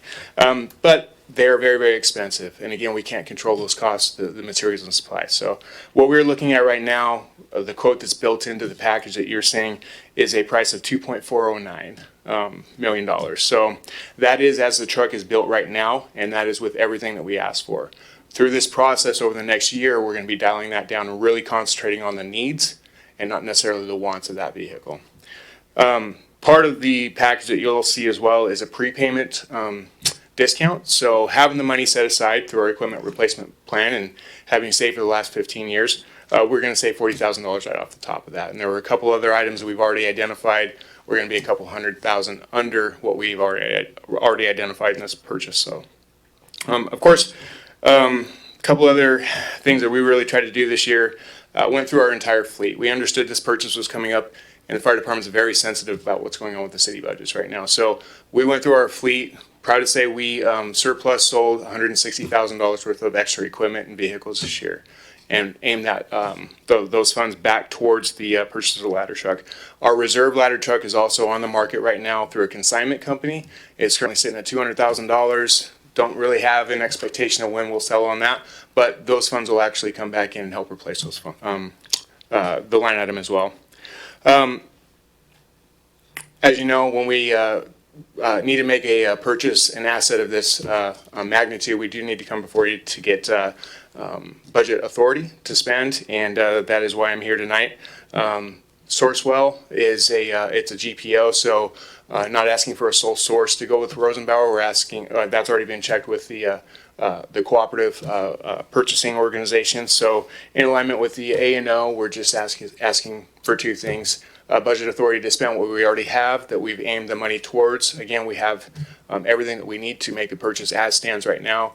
And the second part would be authorization for the city manager to execute a sales agreement. The one item I will put in here is it's industry standard again. Annual cost increase go up for their labor, their materials, their costs December 10th. And this isn't to put a rush on anything, but December 10th is when they will incur their next price increase, which is 4%. So we're trying to beat that a little bit ahead of the game. I have worked with Rosenbauer. They're willing to work with us a little bit on that timeline, but we're trying to get ahead of that sale or that price increase. And the last slide, I guess I didn't go through the slide there at all, did I? So apologize for that. The last slide here, this is the drawing of what would be our new ladder truck, and pretty proud of it so far. It's rudimentary, I understand that, but it is really going to be a highlight of the community. Municipalities like ours, this is really a staple. It is a centerpiece during parades and things like that. So we're being cost conscientious on this, but it is something that is going to, for lack of better words, pop. You know, when we have it, it'll be a sense of pride for our community. So, and with that, I'll take any questions. Sorry, I didn't have that going the entire time. This is kind of going off my script here. So, Well, thank you for that. I know we do appreciate when you're come up here and you're not asking for money. So thank you. I did have a kind of quick question. So, like on a truck, how much does it like depreciate per year? I mean, if you're going from 2.4 now, and then you're talking about your reserve one was for 200,000, and you might not even get that. I assume if somebody bids, 150 or 180 or whatever. I mean, how much realistically does it go down per year on the truck? thank you for the question, Mr. Mayor. It's a great question, and I've taken a look at different formulas out there. The most consistent one that I can find is about a 15% per year decrease on valuation. But it really all depends on your maintenance plans. Warranties do come with all the vehicles and things like that. It's how well you keep track of it. The $200,000 that we're looking at right now, the market for used vehicles also has to kind of be in alignment, and that's what we're struggling with right now. Is with the economy, everybody's taking a look at different costs right now. So used versus new, people are putting money away, but the fluctuation in lead times and materials and costs and everything like that, to be able to sell, we've had to drop down the price just a little bit to get there, but the used market is significantly different than buying new on what people are needing. So about 15% per year's average. Okay. That's a long answer, I'm sorry. All right, I appreciate that answer. I did have a kind of like more technical question, or at least to me it's technical. When I went and visited your station here a couple of years ago, you guys were moving drones and you were moving like buckets of water up to the top of the fire station. I thought that was pretty cool. So, I mean, do you, like on fires and it's a fire, can you send a drone so that the staff can be prepared as you're going to the fire so they actually have an idea of what's going on? Or is that just with our community, is that just not an option or an unrealistic option? I love that you asked that question because we were one of the first in the region to have what's called a DFR. It's a drone first responder program, and it's not ours. We worked with PD on that, and it was a great example of how we're all working together in the city. We have the capability right now and the technology to launch a drone, which is really controlled and piloted out of the police department, but we have access to those links. So with fires, commercial, house fires, anything major that we want to, they're launching automatically and their pilots are up in the air. Our staff can actually hit the link and we can see if we have a fire before any apparatus is even close to being on scene. So it doesn't tie in directly with the electronics of the truck, but for us to have that visual ahead of time and what the police department's done to be able to provide that access to us is monumentally game changer. Nobody in the region has that technology that we've actually incorporated. We can sit and our operations chief can watch a fire and start making decisions and contact our on-scene battalion chief from his office with the technology that we have. It's fantastic. So. Well, it's really cool. It'd be cool also if, again, you had like an iPad or something and you could actually see, so the staff in the fire truck could kind of see what's happening. But now this one version we have built in a camera at the tip of the ladder, which can relay a picture back down. It's a heat sensor, thermal camera, I guess, for lack of better words, and that our crews can see from the bottom. There'll be 3 different screens at the bottom. So as that ladder's up in the air, 100 feet up in the air, it can look straight down and start picking up heat signatures on where the fire might be, even identifying some victims if need be. That's way cool. Through that technology, yeah. All right. Well, let's appreciate that. So let's go on to Councilwoman Bras. Quick question. This is a brand new vehicle. This is right off the lot. You're not looking for, to purchase a reconstructed, reconfigured, remodeled. This is a brand new off the machines coming in, right? Brand new off the floor, yep. Now, I've had the experience of seeing live action the current ladder truck that we have for the fire over on the 7th and Lincoln. Yes. Yes. Yeah. I did not see. I know you guys were out there because it just spread really quick. I did not see that ladder truck had this particular part where, if we go back to the image, where there's someone sitting at the back that highlighted in blue at the far end. We don't have that currently, correct? Correct. So Okay. there are different variations of what we call elevated master stream. So this is essentially a ladder truck. It's a different version of a ladder truck. So this is what we call a tractor drawn aerial, a TDA. So it does have a driver in the back. What's specialized about this vehicle, and what really ties in with what we were worried about on that northwest corner and the compression and the housing zoning up there, is this vehicle right here can make a turn in 15 feet.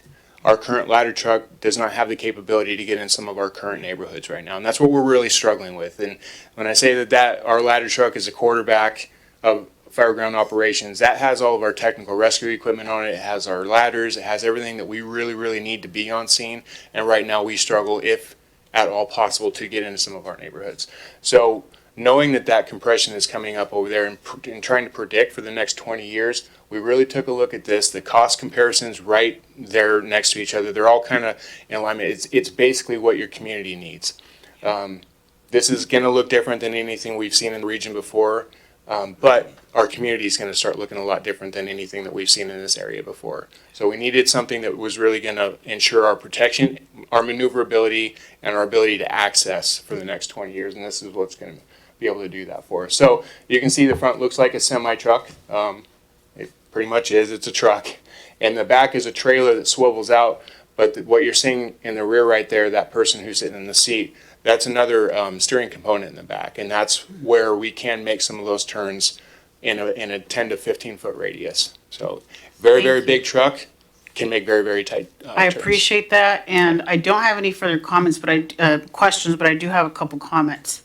In that particular fire, and the use of this maneuverability from the back end comes in very handy, specifically in that fire that I mentioned.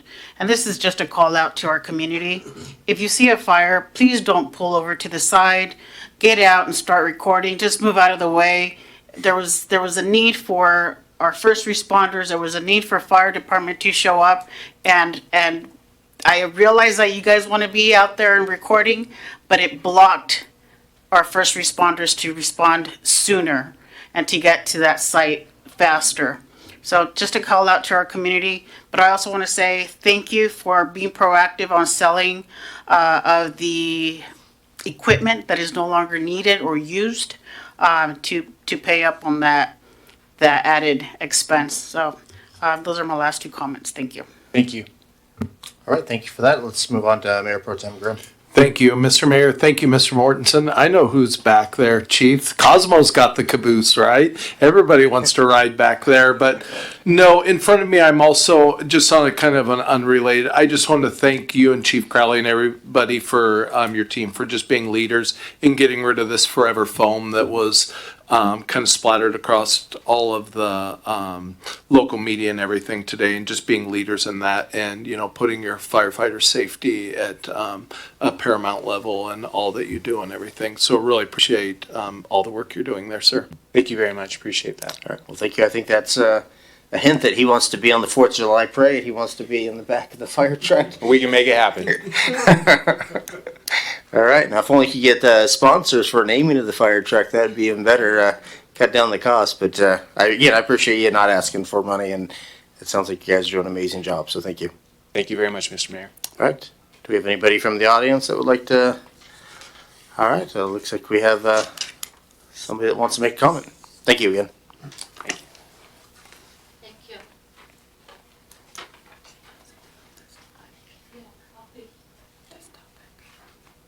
And you're making a comment on the fire truck, right? Yes. Okay. Just want to make sure. My name's Lori Thompson. Oh, if you could press the button, please. All right. My name's Lori Thompson. I want to commend our fire department for putting together that package. I'm really excited. And I want to encourage the council to approve the expenditure as presented by the fire department in the resolution. This equipment's an important part of city infrastructure for safety, and particularly considering the significant risk the city takes in not enforcing the illegal fireworks ban. And those laws were enacted for several factors of public safety and quality of life. Just had to mention that. And again, I appreciate our fire department. And as with the law enforcement, we should support them every way we can in what they need to do their jobs and keep the public safe. And I appreciate their work always. Thank you. Well, thank you for that, Lori. Appreciate it. And I know as a council, we'll try to get this on the agenda so they could save the money. I mean, again, you have my full support, and I can't imagine anybody not supporting that. So, again, I guess we'll go to Harold Stewart. Yeah, just a quick question. Maybe Mr. Mortensen can come back up. I just want to make sure it's clear what the potential savings is if we purchase before the end of the year, because I think I heard a couple different numbers and I'm not sure which one is correct. So like you mentioned, there was a $40,000 savings, but you also mentioned a 4% savings of what the price would go up. Mm-hmm.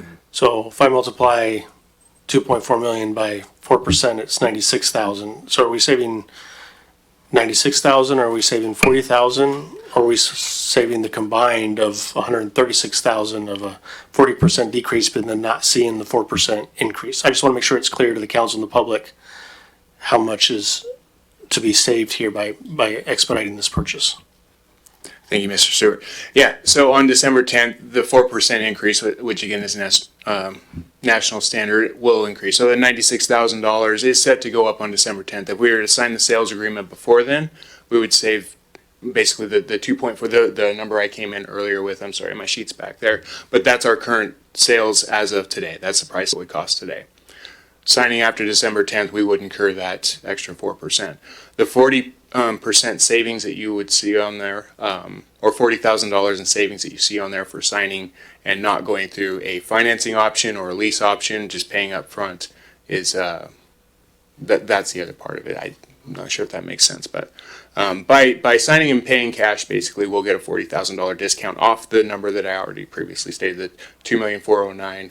We'll get $40,000 off of that. So in essence, by doing it now, we get the savings from the $40,000 from the paying cash, but we also avoid the 4% increase. So it's $136,000 savings total. Correct. Well said. Thank you very much.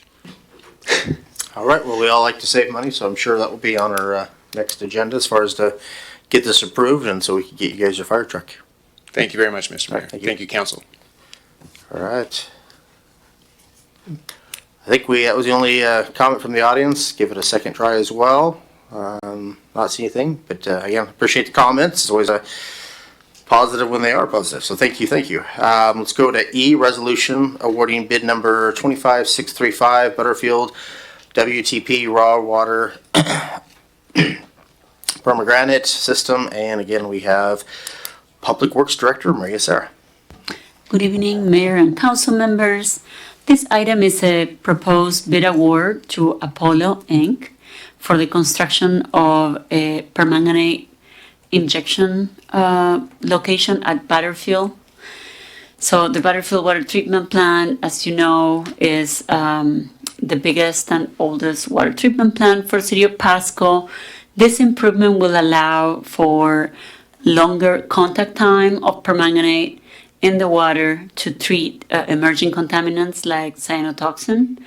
The vault location as proposed is near the intake facility, near the river, and then it is located right where the pipe goes. This location and infrastructure would be useful both in the phase replacement of Butterfield or a greenfield option in which the plant gets built in a brand new facility all at once. So this would be a good investment in our understanding of the needs for the facility. The bid was for $325,611, which was just about half our engineer's estimate. We had 6 bids ranging all the way between the Apollo bid, which was quite competitive, all the way to just about the engineer's estimate. So it was a big spread, but a lot of competition as well. And this is just a summary of the information. Bids were open just a week ago, and we did not find any irregularities or issues with the bid, so we recommend award to Apollo Inc. The work, if awarded by council, would begin this winter and be completed before high demand time comes next year. Thank you. All right, well, thank you for that presentation. Do we have any questions or comments by council? I am not seeing any. Do we have any members of the audience that would like to comment on this as well? I've seen some people shaking their heads, so, all right. Well, thank you again for that presentation. So let's go on to F, resolution awarding bid number 22396 for Sylvester Pipe Repair, 5th Avenue to 10th Avenue to Big D's Construction of Tri-Cities. And again, Public Works Director Maria Sarah. Good evening again, Mayor and council members. This bid award is for stormwater infrastructure replacement along Sylvester Street between 5th and 10th Avenue. We have some failing conveyance pipe for stormwater. The bid is in the amount of $754,803.17. And this project would be awarded to our lowest responsive bidder, which is Big D's Construction of Tri-Cities. In this case, we received 7 bids, also very competitive.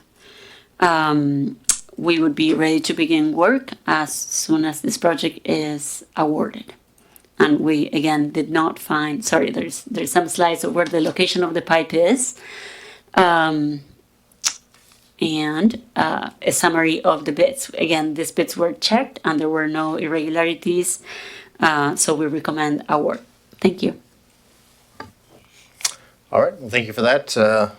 Again, that's, I guess let's start off with Councilman Prowse. I was just gonna say, approved as presented. That was it. All right, well, that sounds good. So I'm not seeing any other lights, so anybody in the audience like to make a comment or a question? Nope, once, twice, all right.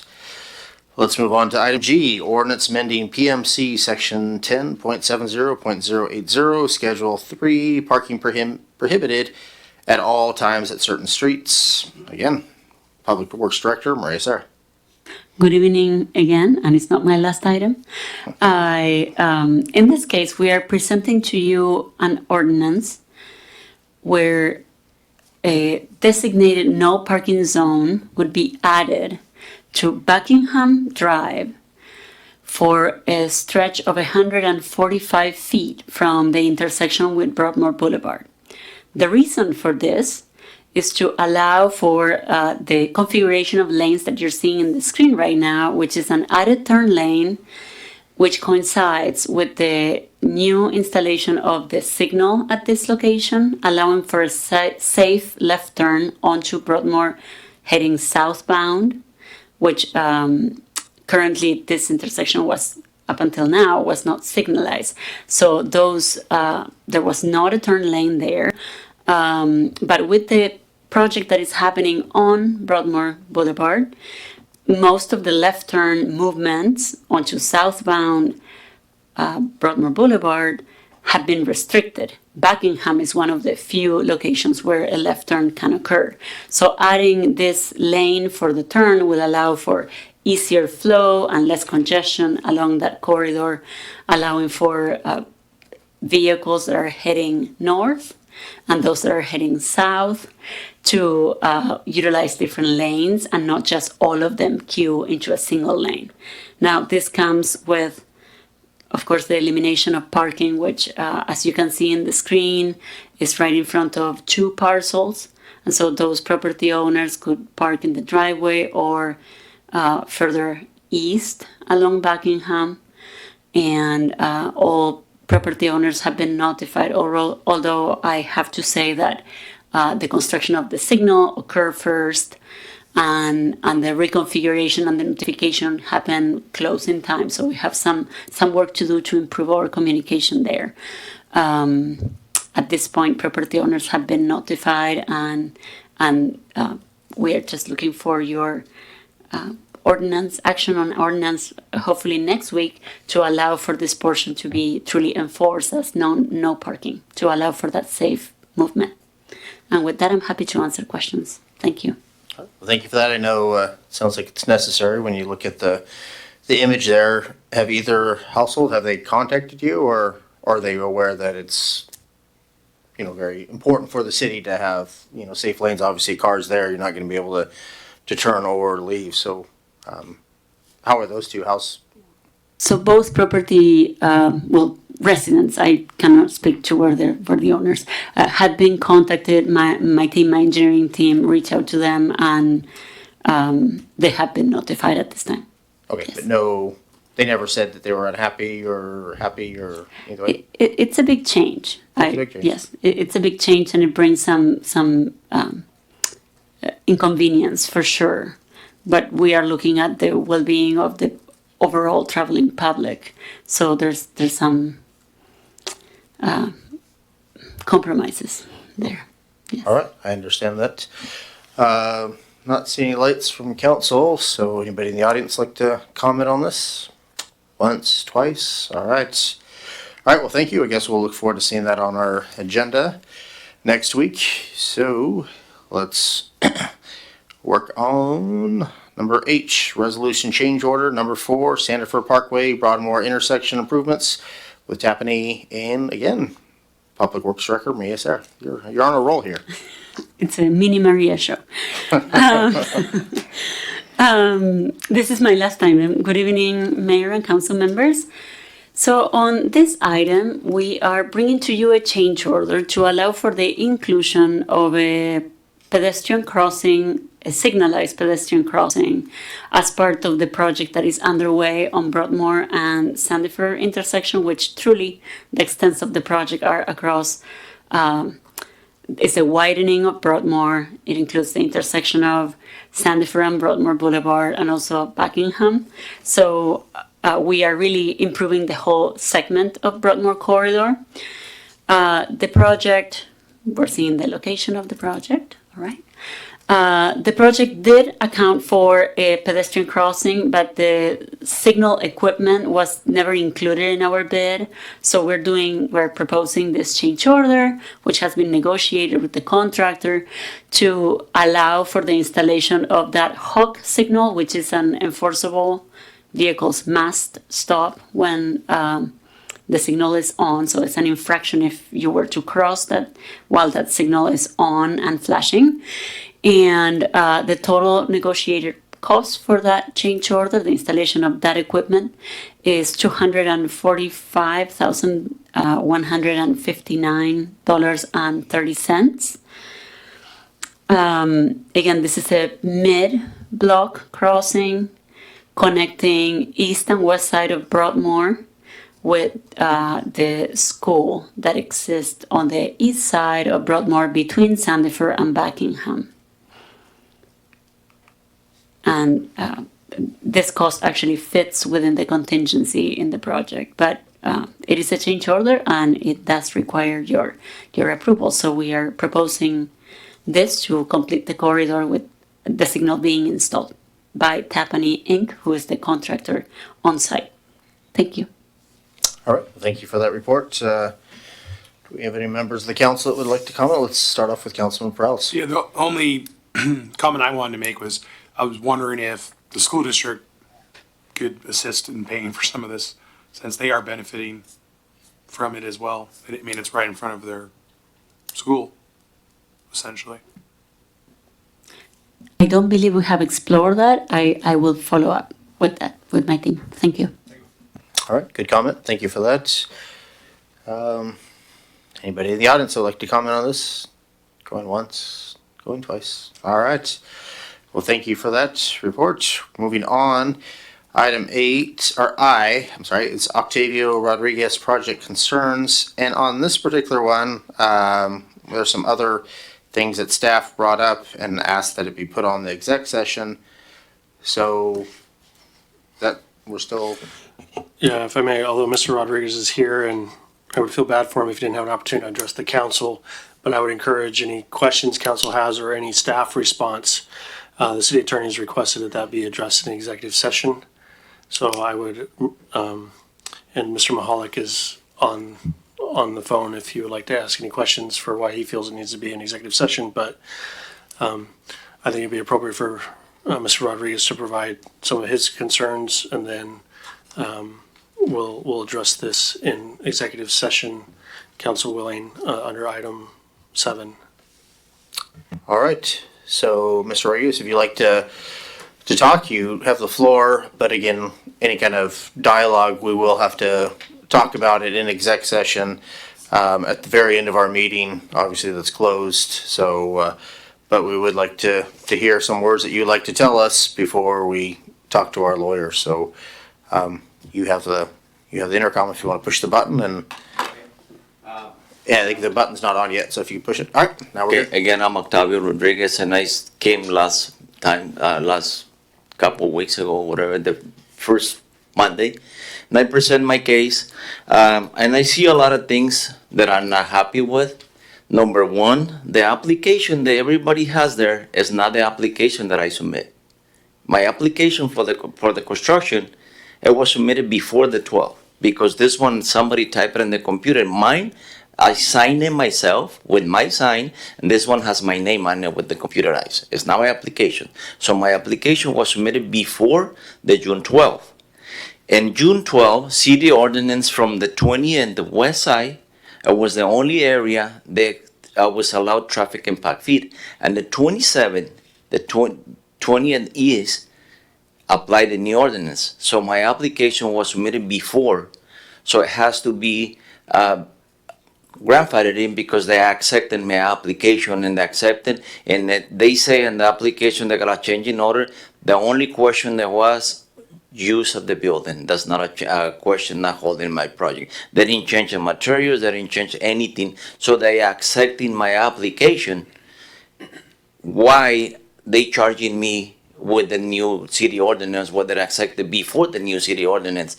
And then another thing, we have a $80 million project east side in Pasco They value the project for 600,000. Impact fee for them is 50,000. Mine is right now is 75,000. Why 100 apartment is gonna cost less than my little building with 20 parking spaces? We had $100 million project and lieu at $200,000 impact fee. How do you compare those kind of buildings with my building? And the steel again, we had no city ordinance in that time when I submitted my application. How do they change my application? And I talked to the city, the ladies in the front counter. They say that day is when we submit your application on the computer, not when you submit it. Where's my application? So my application was submitted way before the 12th. It's still not in the city ordinance. And if they go for that 14 days, I still not in the city ordinance to charge me the impact fee. And I brought two engineers traffic reports from the engineer from Spokane. The first one was $15,000 compared to the $135,000. Brian replies, says, okay, we're making a mistake. Now it's $75,000. And he told her son changing, doing the report. She did the changes, came back to 10. And there's still $75,000. Why? I don't think it's fair because they don't charge in anything and that's not even in the city ordinance on when I apply my application. All right. Okay, well, anything else you want to say? Or? Nope. Okay, well, I appreciate you presenting your case, and yeah, I guess we'll go and close door and see what how everything pans out, and I'm sure we'll be asking some of these same questions you're asking. So Any thank you. question? Nothing? Yeah, I think, all right, well, thank you for that. Thank you. Appreciate your time. Let's move on to J, update for the 2026 4th of July, celebrating the 250th anniversary of America. We got our Director of Fund. Oh, I'm sorry about that, yes. Well, actually, since I just moved it to exec session, I don't think, would that be legal to have public comment, or? I guess let's set public comment, if you'd like to comment at Mr. Cortines, and, Thank you. Yeah, I wish you guys, this council has really been very active in solving problems. Probably the most active city council that has done so much in such a short time. And for Mr. Rodriguez to keep coming here, and I mean he's a businessman. He's a Latino businessman, and I always look after our Latino business owners, and they're really having difficulties working with the city of Pasco.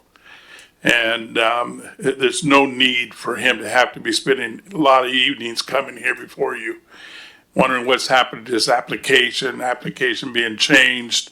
I mean, it just kind of seems kind of silly that he would have to be taking time away from his family and his work to try to get things done with his business. And he's bringing a lot of construction, a lot of business here to Pasco. So we need to, get to the bottom of this and see how you guys can help him resolve some of these problems and stay out of court and stay out of spending money with attorneys, and common sense over some of this stuff can get done. And I know this council has been very active at that, and I congratulate you guys for the good work that you're doing and try to solve Mr. Rodriguez's problems.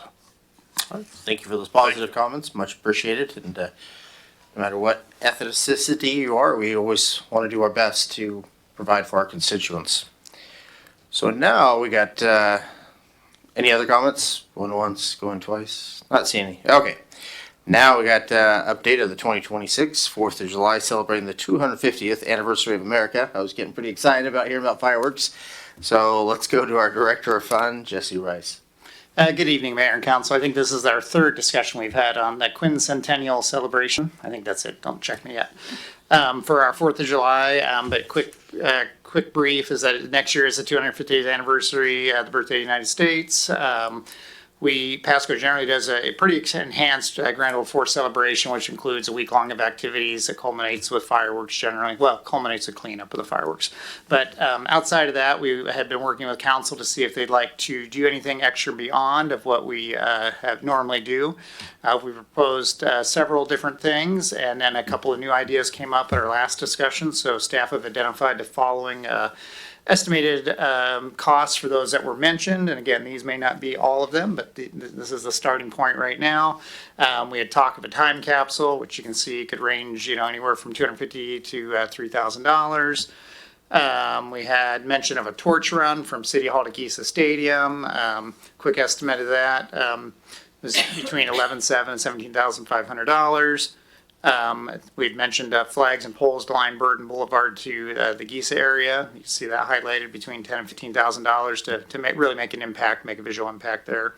And then I think one of the bigger ones we've talked about was a drone show enhancement to the existing fireworks display. We have a couple of different companies based, a couple different availabilities still. And essentially you can kind of see those costs on the screen. So with that, wanted to present that. As you can tell, we're getting ready for our biennial and budget adjustments. So it'd be important to make these determinations now or know that whatever you select would need another budget adjustment in the future.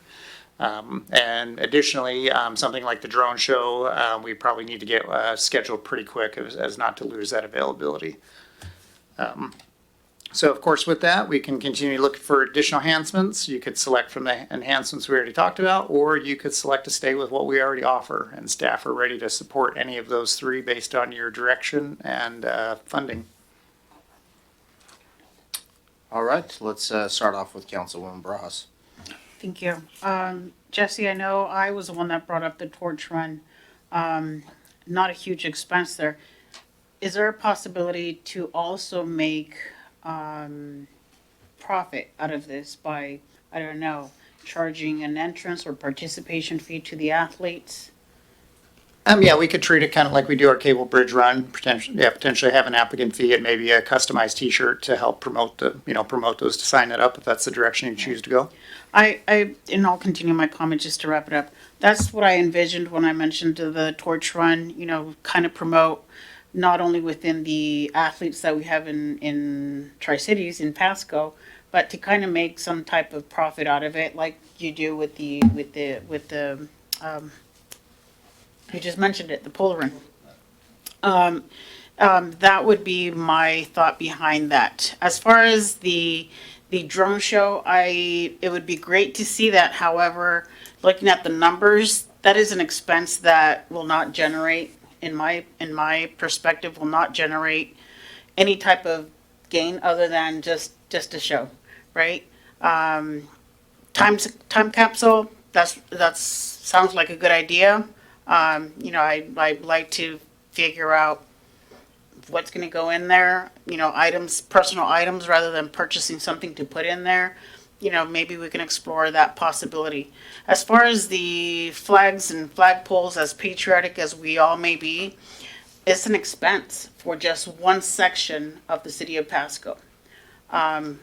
It just kind of brings a highlight to a certain demographic, in my perspective, again, my personal perspective. So if we were going to do something as flags and buying the poles and all of that, it should probably go out through all of Pasco, main streets in all of Pasco. But again, you're adding to the cost, and this is just for show. So I'll circle back to the torch run. This is involving a lot of people, a lot of families. This is involving potential bringing in some type of revenue. So I would support exploring more into the torch run. And looking into possibilities of building some type of revenue through that. But yeah, that's what I think. That's what I would support, obviously. Thank you. All right, well, thank you for that comment. Let's go to the other side of the room here for starters, and we'll start off with Councilman Prowse. Thank you, Mayor. I like all these. I think the time capsule would be really cool. I'm not really sure which one I'm for, the large, medium, or small, but I think that would be really cool to commemorate 250 years. I think the torch run seems really interesting, and like Council Member Baraja said, if we can put it in the block, that'd be great. I think that'd be really cool to see. I would love to see the flagpoles lining up Burton Boulevard to Giza. It's 250 years. I say we just go all out. I mean, we're already in deficit anyways. Might as well throw some money into celebrating America while we're at it. I think the drone show would be pretty awesome. I've seen them before in other places and stuff. I think that'd be kind of cool, and I would love to kind of see like an example of that, and maybe that would make me think about kind of the cost. So if you can provide like an example of what, if it costs this much, this is kind of what it is and stuff, that'd be kind of cool. So I'd be all in favor of all these. So I may be the outlier, but it's 250 years, so might as well go out the bang. All right, well, thank you for that. Let's go to Councilwoman Blaisdell. I'm not in favor of spending $39,000 for 10 minutes of a drone show, but that's just me. Question, don't we already do Camp Patriot Run on 4th of July weekend? Excuse me. Yeah, the morning of the 4th, that's hosted out at, it starts out at, out at the Giza Stadium. But we put, Let me turn. but we put that on? The city puts that on, correct? We partner with that group. So is it something that we could join? Does it necessarily, I guess, do we have to close down streets and, because I'm assuming the road closures is what's the most expensive to put on that torch run?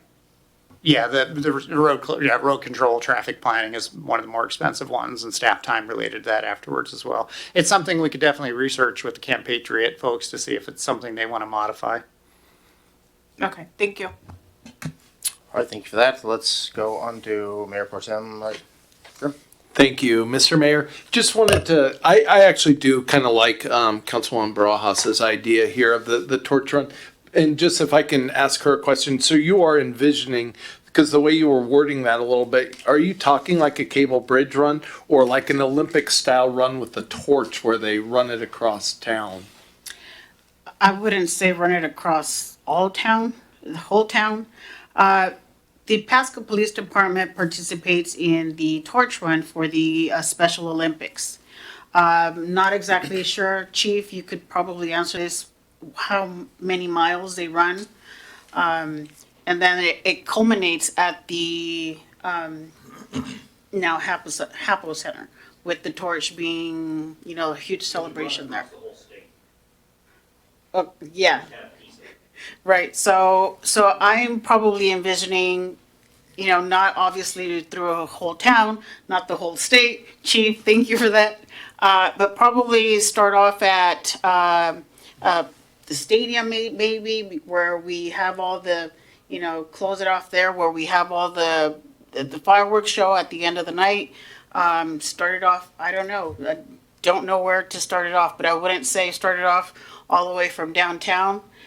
To make it out there might be a huge expense based on what I'm looking at here, but probably something within, start off at maybe at the fire station over on Sandifer, out there, and just run all the way over to start the fireworks show at the stadium. Okay, and I appreciate that. Just when you said cable bridge run, I started to get a little confused yeah. there. I just want to make sure I was following your train of thought. Because I think the torch run, I think it's a really good idea. I think, if they've got it worked into the expense here from City Hall all the way out to Giza, I think would be worth it. Let's, to Councilmember Peralez's idea, let's really celebrate this thing. Because, yes, I believe America's worth celebrating. But, I think just like any family has to consider budgets, we do too. And so I think we probably shouldn't do all four. Again, I love the idea of flags and poles lined up. Mr. Rice, how many flag poles? I didn't take the time to do the math on it. How many flag poles is that? I don't know if I can answer that question. Staff did run it past me, but yeah, I can get back, or I can provide it to the city manager and he can provide you an Because update. again, I agree with Councilwoman Barajas that it would be really nice. Yes, I mean, that's the area, I get it, where we're gonna do fireworks. That's gonna be the last part of the torch run. I mean, that's a great spot for it. But I do like the idea of them scattered all throughout the city. And the other thing I like about the flags there is that's the one thing we could then hold and store. I'm sure you have storage space for those, Mr. Rice, to, thank you, to, you know, to use them for other, you know, festivities, whether Veterans Day down the road or, Independence Day 251 or things of like manner. So those are the two kind of I'm probably more focused on, Mr. Mayor, is the flags and the torch run. Thank you. Thank you for that. Let's move on to Councilman Cotta. And this torch run would be on July 4th, correct? Yes, which would be a Saturday this year. Is that going to be a problem with any other festivities going on? We have the Camp Patriot, sounds like. There's the 4th of July parade. Is it a little much? Are we going to worry about concern that this isn't going to be as heavily attended as we want it to be? Yeah, there's a lot of activities that go on, and Saturdays have it's always, do people travel out of town for the 4th or not? But the good news is public comment will be pointed to you afterwards, so we'll find that out next year. Okay. So if I could just add real quick to your comment, you know, because there's a long list of activities that are already taken in place. I'm assuming something that had been considered by Mr. Rice is a modification in the week's events, not to add more, to take away from one or another event. That's what I thought. Okay. And the drones look like a lot. I mean, if we're into doubling the budget essentially, I mean, that's kind of what this would take us towards, it seems like, if we did the drone show. I guess some questions there. Is there a possibility of promoting it? Do you think it could bring people to Pasco along the lines of tourism? Is it something that maybe has the opportunity to help us? Wish we would ask that question about 6 presentations ago when Kevin Lewis is here. But yeah, I think all the cities do their own, all the cities, Pasco, Kennewick, and Richland do their own fireworks shows or a combination of those things. So it'd probably be hard to say whether we'd pull those from from additional towns or tourism wise. I couldn't answer that question directly. But if we're the only ones having a drone show, does that, maybe that means something to people? And potentially, we also have an ideal location with the Agisa Stadium and plenty of parking in that area as well. So it's a good add-on, and that's really the one that's most timely to choose, unfortunately, because if we're going to book that in, that's kind of the one we need feedback on sooner. The other ones, of course, scheduling a torch run, we have plenty of time to work on that and get that out in the crowd. But that would be the one that would require a commitment sooner than later, and not that I'm pushing for that, but that's the other ones we could talk about into January at this time. And would the name of the gentleman that presented from Visit Tri-Cities, would he be the best person to ask if this would be a potential to bring back some revenue to the city, or where would we go there to figure it out? Sorry. Yeah, but yes, basically, we could inquire with them to see if there's any promotions or anything we do along with our entire week of 4th activities for that. Thank you. All right, and Harold Stewart, you had a I was just going to say there's some concern expressed about the cost of the drone show. I'll say that's nowhere near the cost of an actual fireworks show. I mean, I know communities smaller than Pasco that spend $100,000 to $200,000 a year in fireworks for a 20-minute show. So these costs are somewhat a bit more affordable. But if you're doing both the fireworks show and the drone show, that's some added cost. But if you were to exchange out the fireworks show for the drone show, there's some potential ability to do a significant drone show at the same cost or less than a fireworks show that you just blow up in a matter of 20 minutes. All right, well, thank you. Before I make my comment, let's go back to Councilwoman Blaisdell. I just want to make one comment about Camp Patriot. It says that they've been here for 15 years. It's on 4th of July. It's a 5K. They run to Agisa Stadium. So, I mean, if we just enhance what's already being done and add a torch to it, then maybe we could save some money. I don't know. And still get and maybe help Camp Patriot in the meantime, get more people to join their fun run.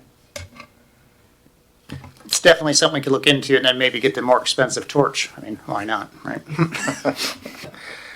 All right, and I guess my comments would be, I like the first three, obviously the flags, was kind of my idea, so I love that idea.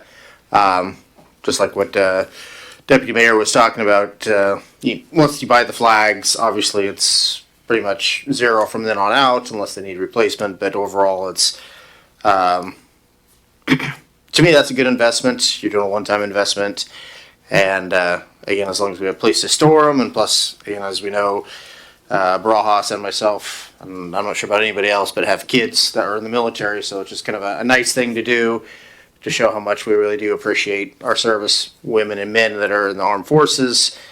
The drone show, I would not be for having a drone. I've seen drone shows in Seattle. They were good, but it's not the same as a fireworks show.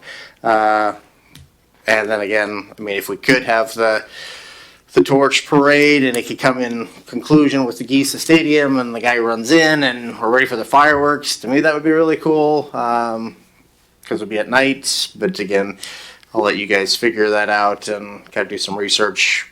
Not for, plus it sounds like a great idea, but that's kind of where I fall. So time capsule I'm good with, flags, I love that idea, and the torch run seems like a interesting proposition, and the drone show, I would not be for replacing the drone show with our fireworks show, replacing it with a drone show. To me, it's just underwhelming, kind of cool, but I don't know, it's just not that big of a deal to me. So I'm not seeing any other comments. Hopefully that gives you a little more direction, Director Rice. Yep. All right. Okay. And if we have any members of the audience that would like to chime in on that, yeah, we got, looks like Mr. Cortines again. You know, at the Latin Business Association, when we do our festivals, we invite everybody to the table. And anybody that comes to the table with some ideas, we say, if you have an idea and we approve it, you go find the money to do it. So there's no idea we turn away unless you go find the money to do it. So if you want to spend $30,000 on a band, you go find the money and we'll bring that band to Pasco. This project, if I had a red marker, I'd just put a big red marker right over that entire project. It's a dream. I mean, we already have a long day. The city has a long day. You start early in the morning setting up the streets. The police department is busy all day long, all night long. I mean, lots of man hours that goes into 4th of July. It's a great festival. It's a great fun day here in Pasco, you know, with all the parade, the long day parade, setting up, tearing down, lots of hours going into the fireworks at night. They have to close down all the streets, let all the people out of Giza Stadium. I mean, it's a long day. And then the fire is at night and all the noise at night, and the cops are still working late at night, 1, 2, 3 o'clock in the morning. I mean, it's a lot of man hours to celebrate 4th of July here in Pasco already. This is a dream. This is a joke. I'm serious. I like 4th of July.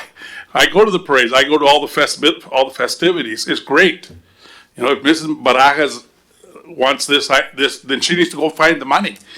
Go find the money and get your flags and get your torch run, get your drones, get all that stuff you want. Go find the money and bring it to the council and vote on it next week. If you don't have the money, you don't celebrate that way. You continue doing what you're doing and don't waste money. For being a conservative council, I'm impressed to see Mr. Perales say, yeah, let's just go ahead and spend all that money. But anyway, that's up to you guys. I just think this is a dream. Go find the money and maybe we can celebrate. The only thing I like about it is the flags. Maybe I'll sponsor one flag. I don't know. All right.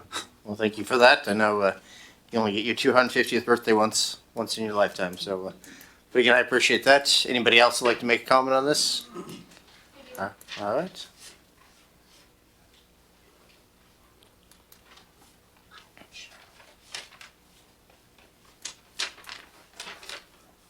Lori Thompson again, and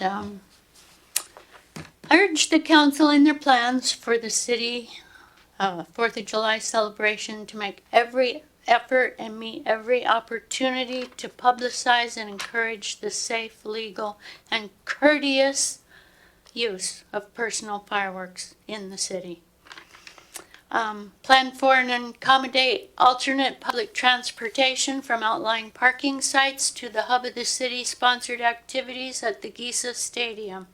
The traffic congestion there on Burden and 68 and Convention, those streets near the stadium, is really bad.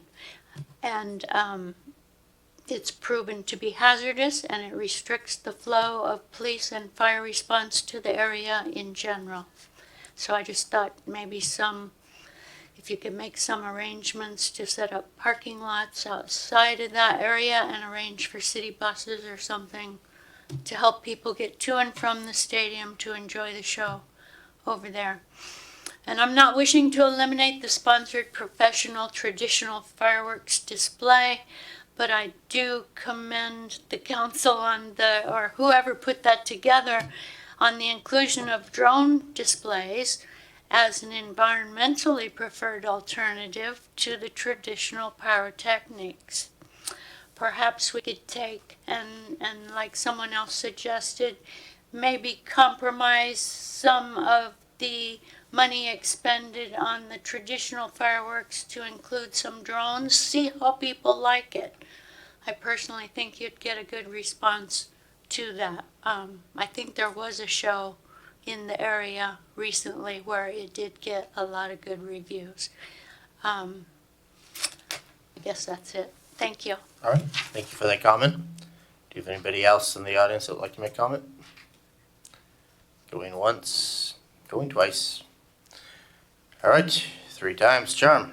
All right, so let's go to item K, resolution amending.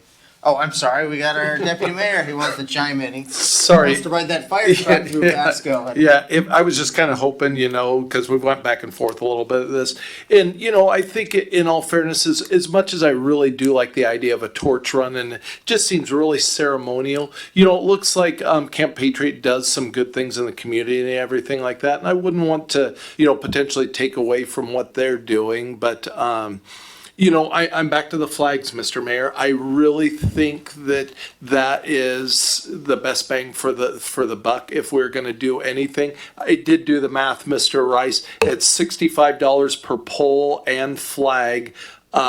Take $30,000, we would end up with 400 poles and flags. And I remember seeing a couple weeks ago in a presentation when we were talking about the arterials and, perhaps, lining those throughout the city. I like the idea because it's something we could use again and again. It's not a one-time done. We could use them and I know that's some man hours to put them out on, maybe Veterans Day and Memorial Day and that kind of stuff. But again, where my very first comment when we got onto this a few weeks ago, America's worth celebrating. And so, I think Mr. Cortinas made some really valid points that, staff is kind of pressed that day already. Would be another street closures all throughout the city. And so I think we spend $30,000, Mr. Mayor, and buy 400 poles and flags and scatter them throughout our arterials and call it good.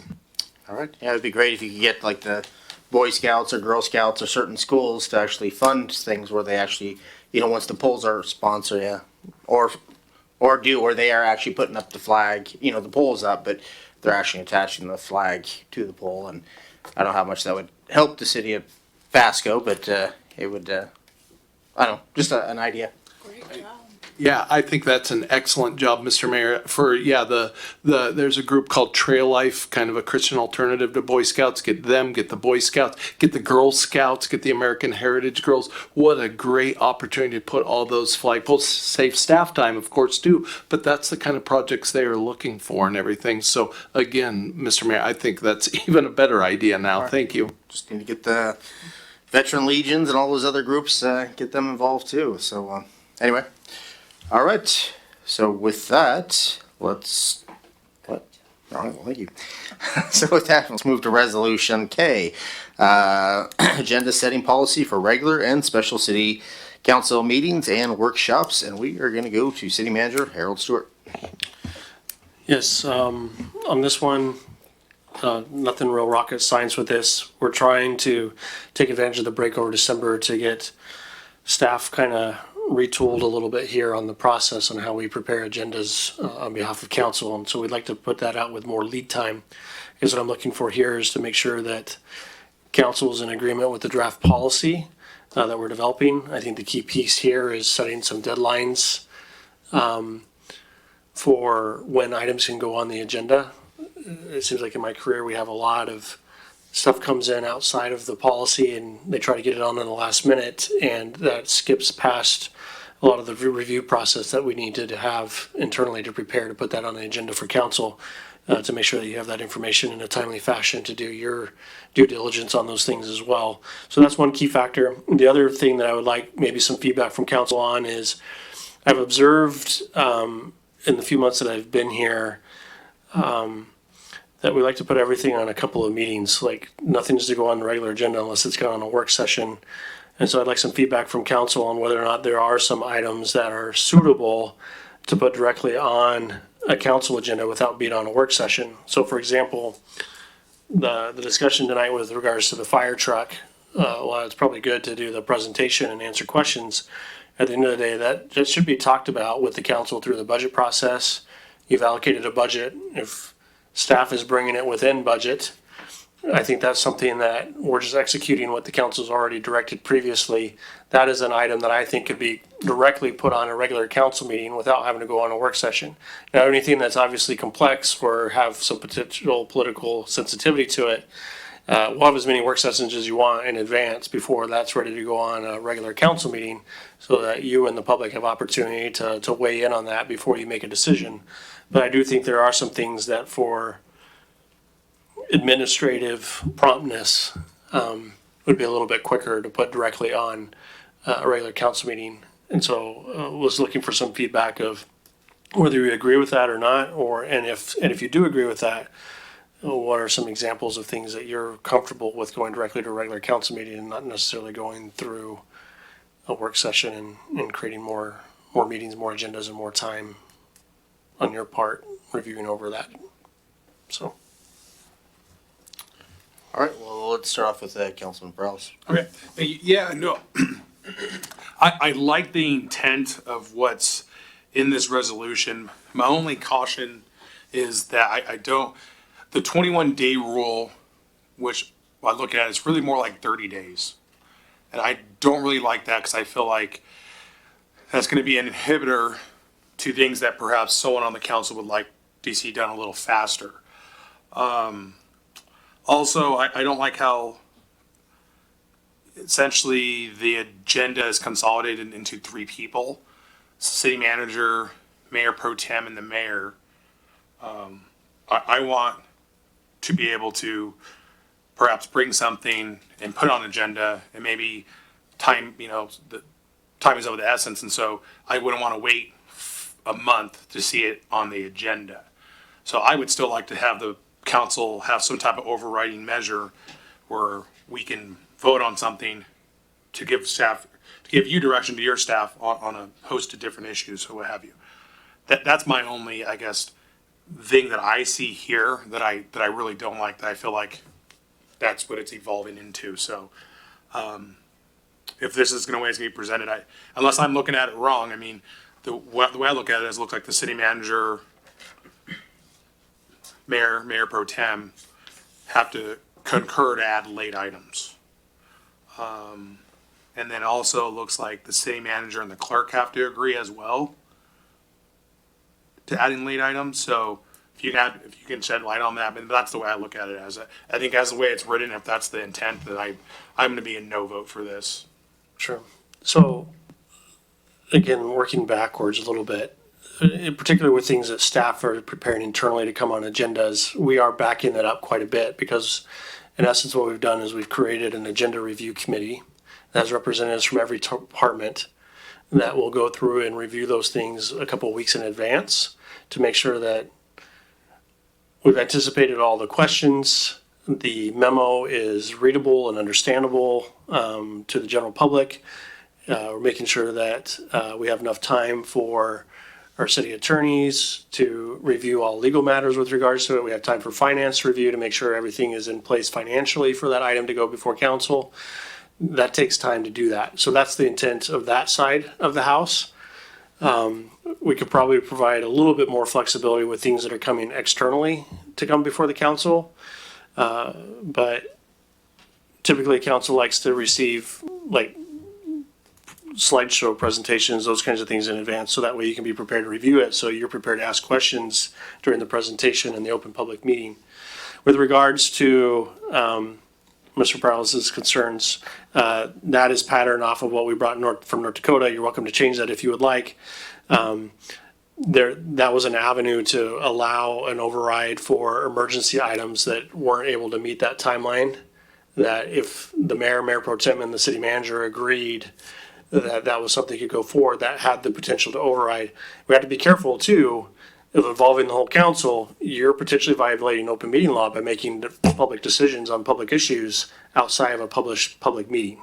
And so that's another reason why that was limited down to just those three, with intention that the mayor and mayor pro tem are the quote unquote leaders of the group that you've selected from yourselves to be out there and represent that. And that would be the litmus test.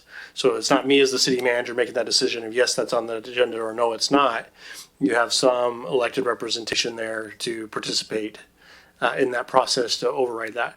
Now, there was an element, I believe, in the North Dakota agenda policy as well, that 2 council members could agree, and as long as there was 2 council members in support, then it would go on the agenda. But that was more putting something on the agenda as opposed to as an emergency clause to do that. Now, if a couple council members come and say, I want this on an agenda, I would assume staff is going to work pretty hard to put that on the agenda as quickly as we can. But I think that's a little bit different than what we're working on as staff to bring forward to you as agenda items. So that's fair feedback and concerns. I get that, I understand that, and we definitely don't want to have this slow down the process. But at the same time, I think we need to do a better job of processing things more professionally and having them ready to come to council in a public setting, so that we as staff aren't necessarily making mistakes and having issues that undermines the faith, the trust, and the credibility that the public has in the city of Pasco. So that's the intent of what this agenda policy is trying to get to. Okay, yeah, I was gonna say, I'm not, I guess in my example, I'm not looking to have the council make a decision. It's just a matter of bringing something as an agenda item, like bringing it up to the council. That's what I'm talking about. So it's not, look, I'm not looking to make a decision outside of the norm. It's mainly if, let's say I want to bring an issue up, I mean, are we going to be holding to, let's say right now I made a motion, I want to, and everyone, 4 people agreed. So we're not going to see something like that. Obviously, the staff would have to do their due diligence, but are we really saying it's not going to be here for a month, essentially? Not necessarily. I mean, if it's an item of urgency, the council has the ability to direct the city manager to have staff prepare something to be at a specific date of a council meeting. So at any council meeting, like, you have the ability to make a motion and give that directive to me to have staff prepare that. So you can override the 21 days. Okay. I guess, and I would rely on the city attorney to potentially weigh in on this if I'm wrong. But even the action of deciding whether or not something's going on an agenda and what agenda, if you're doing that outside of a city council meeting, even via email, that's a potential violation of open meeting law in the state of Washington. And so we're trying to protect you from making those types of violations. And this policy helps do that.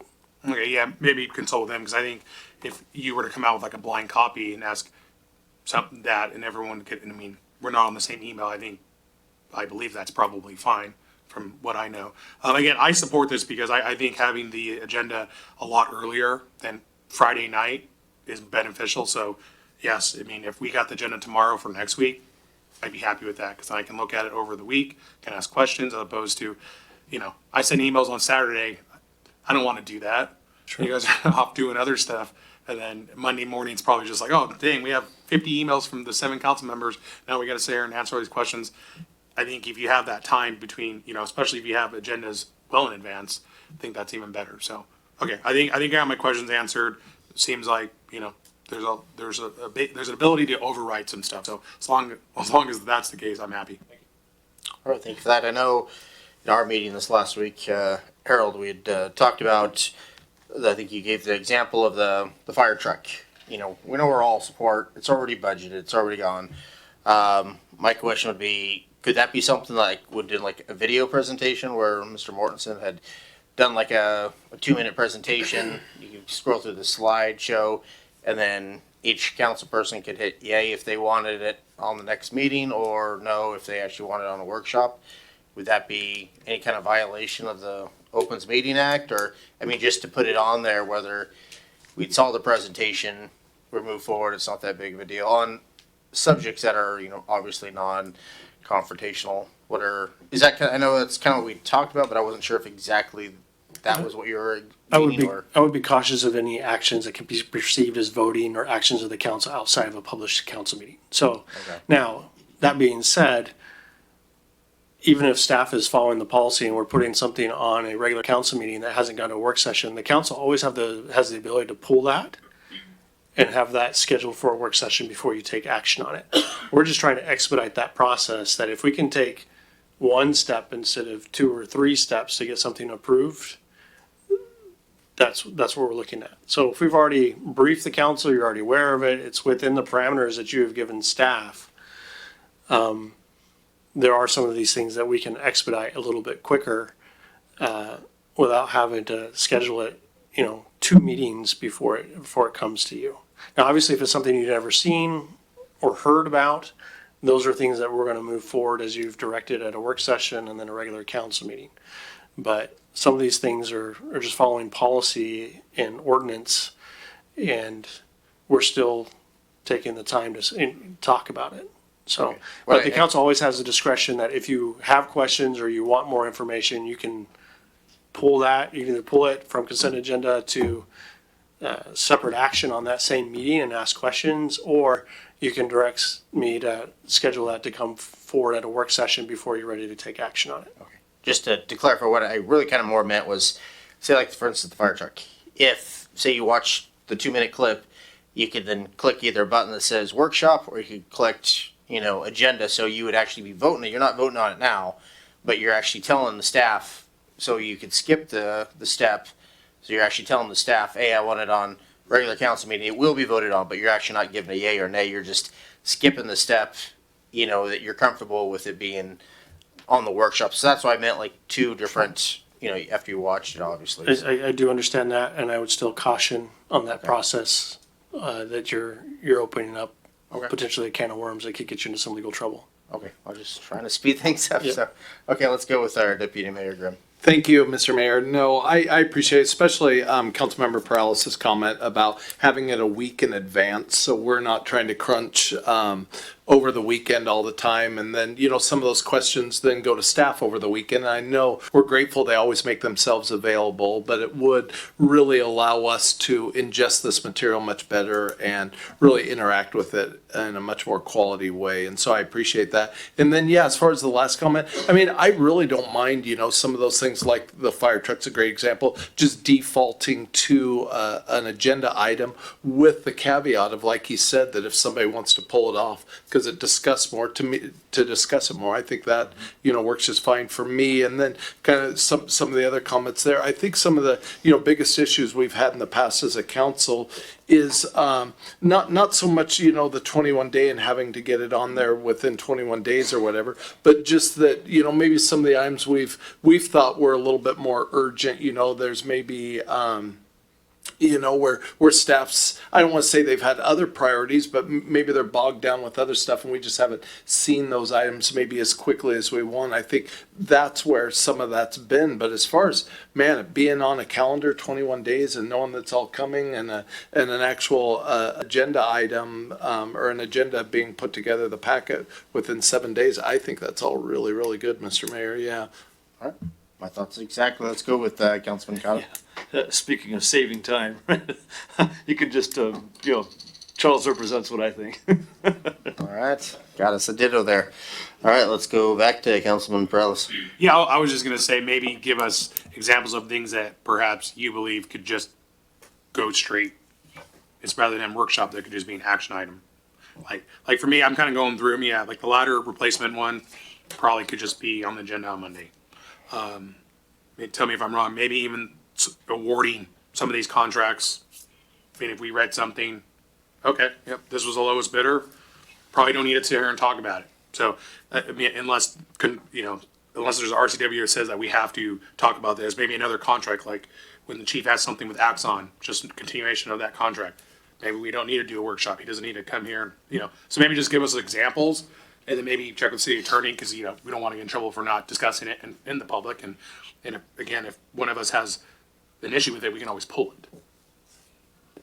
I think you just gave several great examples of those, and those are exactly what staffers are thinking, that we're being kind of redundant and extending our meetings and talking about several things that, it's already been budgeted. We've followed a lot of public processes. We're kind of towards the end. I guess another example would be is final acceptance of projects, those kinds of things that can be put directly onto a consent agenda on a regular council meeting as opposed to taking 5 minutes per item at a work session to go over stuff that you already know and don't have any questions on. And that's what we're looking at. All right, sounds like we're on the same page. Do we have any members of the audience that would like to comment on this? Mayor, this is Scott Mahalik, the Assistant City Attorney. Can I speak for a second? Sure. Guess we'll. I just wanted to echo Mr. Stewart's concerns about the potential polling, prior to the meeting. That is a concern. We don't want to do anything that creates a perception of polling, or it would be considered polling, when we're not in open session. So I just want to say that is a very valid concern. We don't want to run afoul of the open meetings law. So I did want to just jump in and just confirm that is a concern, and it sounds like everybody's on the same page though, going forward. So, but I did want to jump in on that. Thank you. All right, thank you for the clarification. So now we'll go to Mr. Cortinas. See, I'm starting to be like Thomas Gramboy's coming up to the mic every week. 3 times in one night's a lot. This is really interesting that this subject was when I saw it on the agenda, because I get the agenda every week. But I wanted to hear what your guys' response to our new city manager on how he wants to run the meetings and how you want to run the meetings. And there's a lot of good ideas on both sides. And I think working as a team and working with him and make him comfortable, and how he can get the agenda done and listen to his staff at the same time. It is kind of tough when we all want the same thing, and then we all can get together and put our minds together and to be able to make the work go a lot easier. And that's probably one of the best ideas that I've heard, is to try to get the agenda out earlier. That way you guys can send emails to the staff during the week and not crunch over the weekend like Mr. Grimm said. It will make everybody's life a lot easier. On another note, I know you guys are going to be naming another person on this council. And I think we're going to see 7 men. I hope not. I would suggest that you just don't look too far away and bring Melissa back, and then we have another woman on the council. So that's my 2 cents. Thank you. All right, thank you for that. Talking about Thomas, we should give him like an award for perfect attendance in the last 8 years or 10 years. It's amazing how many times he showed up, and even sometimes I feel bad myself when I have to not show up, or a few times I've been out of town and Thomas is still there. So just giving you some kudos for always being here. So thank you for that, and thank you for the comment, Mr. Cortinas. Appreciate it. I'm not seeing any other people jumping up to talk, so sounds like we have direction. So let's move on to L, which is resolution office closure to the public for Christmas Eve day. And again, we're going to go with City Manager Harold Stewart. Yes, Mr. Mayor, members of council. So by ordinance, the council determines when city offices are open or closed. So my understanding is traditionally it's been asked to close City Hall early on Christmas Eve. It's at the discretion of employees whether or not they want to take that time off or work while the doors are closed. If they want to take the time off, it is their general leave that they use to take that time off. But traditionally, we don't have a lot of citizens coming to do business at City Hall that day. And so we would like to give the opportunity to staff, if they would like to use their general leave and do that, they can do that. If we close like at lunchtime on Christmas Eve day. But if they don't want to, they're welcome to work until 4:30 and save their general leave if that's what they would like to do. But at least they're not obligated to do that during that time frame. And then I'll address the other one here on the next agenda item. All right, thank you for that. Any questions from the council? I was just gonna say, I'd be in favor of that. I mean, I'd be in favor of maybe eventually that just being a holiday that we pay for, you know. Hard pressed to believe people might come in to pay their bills, but I mean, it's Christmas Eve and just, I don't know, a lot of people should be just spending time with their family, so. Great, let's go with Councilwoman Blaisdell. I mean, it's Christmas Eve. How about all those last minute shopping that you have to do because you wait till the last minute? I think it's a wonderful idea to allow staff to spend more time with their family, especially when they work on 4th of July or they're working on other holidays to make sure that the city is running smooth. So I'm all for it. All right, I'm for it as well. Let's go to Councilman Cotta. Yeah, I support it as well. All right, sounds like we got a. All right, so any members of the audience like to make a comment on this? Going once, going twice, going 3 times. All right. That brings us to item number 6, miscellaneous council discussion. And I know we've had Councilwoman. You want to go last? Okay. Let's start off with Harold. Did you have anything you wanted to talk about, or? Yeah, there's one item here that I just wanted to get some feedback from council, kind of going off a little bit of the previous agenda item, and that is, I think it would be helpful through our PMC to provide a potential additional paid holiday for city employees at the city manager's discretion. And I would like to ask council to consider doing that in observance on the 26th of December this year, the day after Christmas. I guess there's a couple of things here. Just in general practice, I think it's a good idea because sometimes the way holidays fall, it could be 4th of July. If it falls on a Thursday, you know, it really confines staff to be able to go and take time off. And, you know, you have Thursday off, but then you have to come back and work Friday, and then you have Saturday, Sunday off. And so having that discretionary holiday would be helpful to help alleviate that sometimes. Secondly, I would just say that I feel like being here 3 months and observing staff, we have a lot of great staff here that are working really, really hard. We've had a lot of turnover, leadership positions, staff positions, council. Staff has put in a lot of work this year to keep this organization afloat and moving forward in a positive way. And so to a certain degree, I think it would be a great token of appreciation to city staff for council to approve that we close City Hall on the 26th, and that be a paid day off for staff, that they don't have to use their general leave. And then also asking that the PMC be changed that gives the city manager some discretion that when I feel that's appropriate, that I have the ability to offer that holiday during a year if I feel that's necessary. It's not a guarantee that they get that holiday every year, but it does provide the opportunity that if I feel it's appropriate, that I can do that.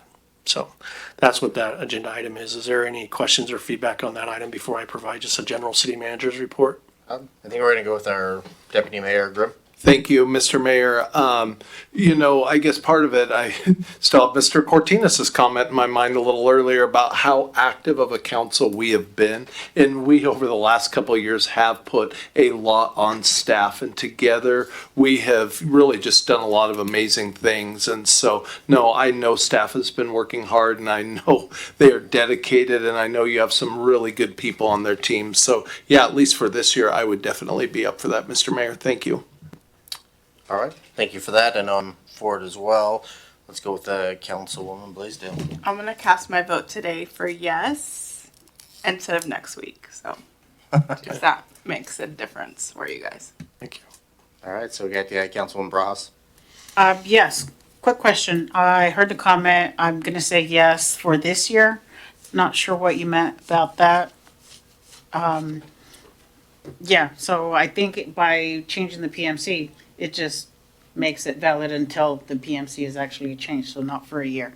That's a yes for me. All right, got Councilman Cotta. Yeah, to echo what's been said, I know you guys are working really hard.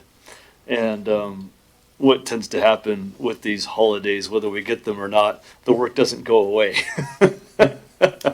So if this is the way that you want to manage your time, it's fine with me. I know you're going to get the job done. All right, thank you for that. So that should give staff some direction. Is there more that you want to talk about? Just a couple of quick updates really quick. First and foremost, I just want to do a public thank you to Alyssa. She was the behind the scenes that put together the video for the State of the Cities. And then Nicole that wrote your speech. So again, great work by great staff, well received, and appreciative to have them on staff and for the work they do. Alyssa had a tough task. She made me sound good. She didn't make me look good, but that's not her fault. That's mine. Even my wife hasn't been able to figure that out after a quarter of a century. So with that,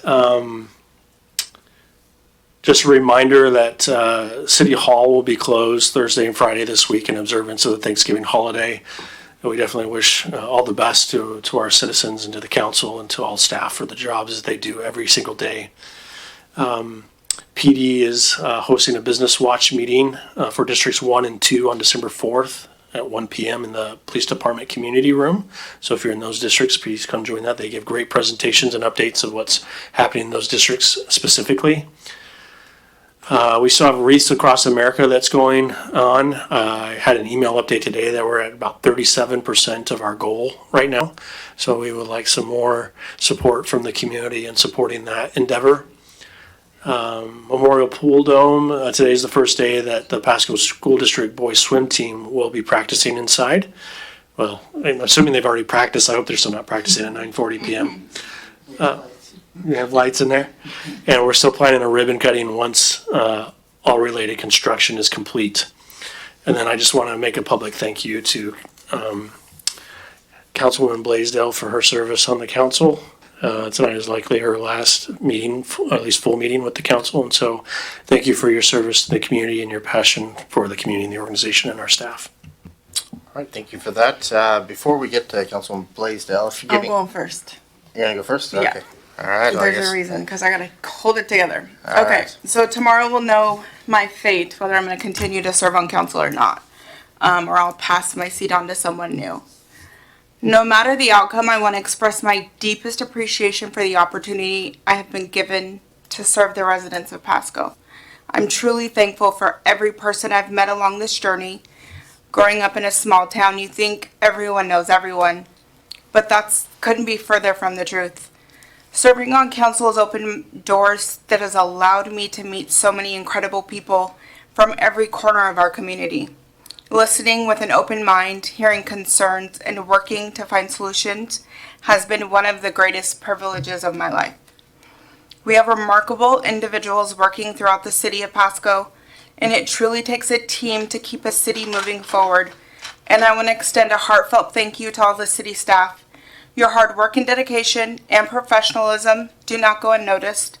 I appreciate every single department and the passion you bring to serving our residents. One of the things I love most about Pasco is our people, how diverse we are, and how we come together as one community. My time on council has helped me appreciate the city even more deeply and strengthen my love for the place that I call home. To my fellow council members for the last 2 years, and there's been a handful of council members for the last 2 years. Every single one of you guys have taught me something about myself, and you guys have shown me grace and patience, and I've learned so much from all of you. And I can't express what I'm going to take away from this experience. I'm grateful for the personal growth, the learning, and the trust placed in me over the last 2 years. No matter what tomorrow brings, I will always be thankful for the opportunity to serve the city of Pasco. And we're going to end it there. All right, well, thank you for that great speech. It's been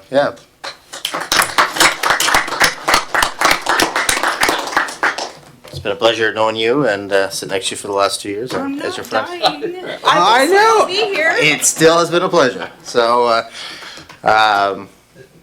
was there anybody I'd maybe Browns would like to say some words since you were instrumental and. No, I cannot say anything. She's, yeah. Okay. All right. Thank you, Melissa. Yep, we all appreciate all the time and effort you put into this. You did 110%, so thank you. All right. I don't want you kicking me again. So, I was on a couple weeks ago, I was on a park board's meeting, and the item came about the closure of 4th Street.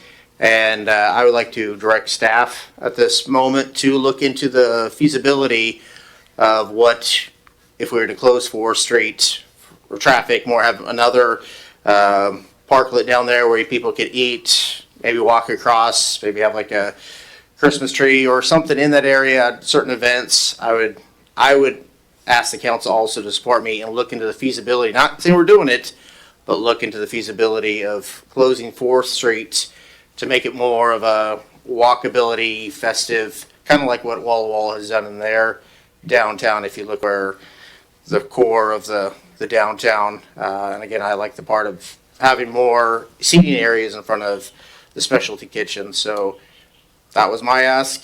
I don't know if we need council or if we just need to have my word, but let's go with Deputy Mayor Grimm. Thank you, Mr. Mayor. Are you just talking what would be south of Lewis there, or just like the entire Fourth just, Avenue, or where you? I think when I was talking, Just right in front of the specialty kitchen. Is that what you're I thinking? think that's there? what we're talking about. I know Director Rice had some comments of what he could do, but he was saying that we need the council to give him a little bit more direction if we could have a feasibility. So maybe you want to give like a minute or two of what you were kind of thinking in the area. But I know it sounded exciting when you talked about it. Yeah, I think long-term in our downtown master plan, it's decided that between, in front of the PSK there from Vieira's down to the end of the UNOS building, that would eventually be turned into a festival street, which would be poured concrete to concrete between Peanuts Park and I would guess basically closed permanent. And again, that's in the downtown master plan. Those things take time to come to fruition and do change over time as well. But on a temporary basis, it's been discussed or brought up prior by council as well as city staff as well as about maybe closing that more regularly. And that would phase from either like a weekend closure, like a Friday night through Sunday night closure, or much like the city of Walla Walla has done, is maybe permanently closing that section ahead of the downtown master plan and undergoing the full remodeling of that area. In that case, it'd be done with probably removable bollards to still allow access into that area as need be. But I should preface that prior to any closure, that is kind of a main thoroughfare. So that's something that will have to be kind of have some we'll have to have engineering oversight in to help develop that where traffic's going to go and how that's going to route. And that includes whether that be on a semi-permanent basis or on a full permanent basis. But should the street be closed, that does open up several options. Particularly when we do our farmers market and special events. I do have a set of leftover signs from the previous organization that say road closed. However, it is frowned upon when I just drag those out and close the road without any prior planning. So in this case, it'd be good to be able to get some planning done. It'd probably reduce costs in the long run for our special events where we have to come up with a traffic plan and put out detour signs and things like that. It does advance us moving forward, that downtown master plan, particularly that project won't be budgeted for many, many years, so it does advance us to some of those areas. And as I had mentioned before, we do currently have 2 parklets. However, following our current parklet code, any business, which PSK counts as one business, is allowed to use 3 parking spaces. We are currently using those, but do have a second parklet that hasn't had any interest shown yet. So closing that street would eliminate those parking spots per se and allow us to maybe place that second parklet to help support Pasco Specialty Kitchen or just open dining for anybody you might purchase food at and want to come down and eat, in that area. So it definitely opens up a month of December again if we'd want to place our, the city's tree there or any of those other events as well. It does ease the opening, closing, the staff time, and staff costs to do that.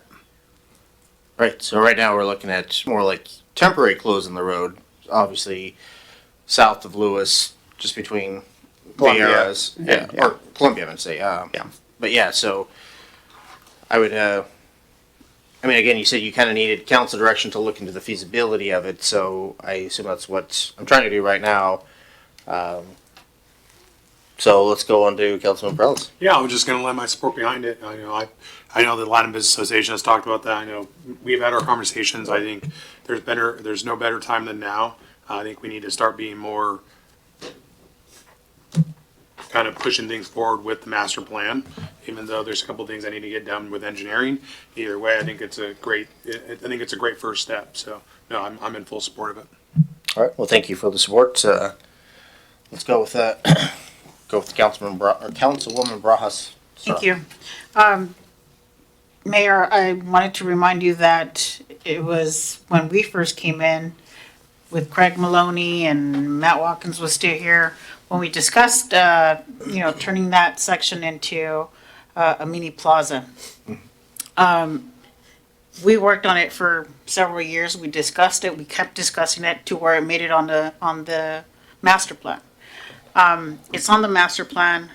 It's in the works. My thought is that it's in the works, according to the master plan, understanding that there's process and procedures to go through to make sure that it happens. Even the Peanuts Park North is part of the master plan, and we're now addressing it, which is great. At some point, hopefully, we'll get the lights that you've been asking for across the street. But I think that's a great route. We have been discussing it for years, since 2018 or something, 17, that we've been talking about it.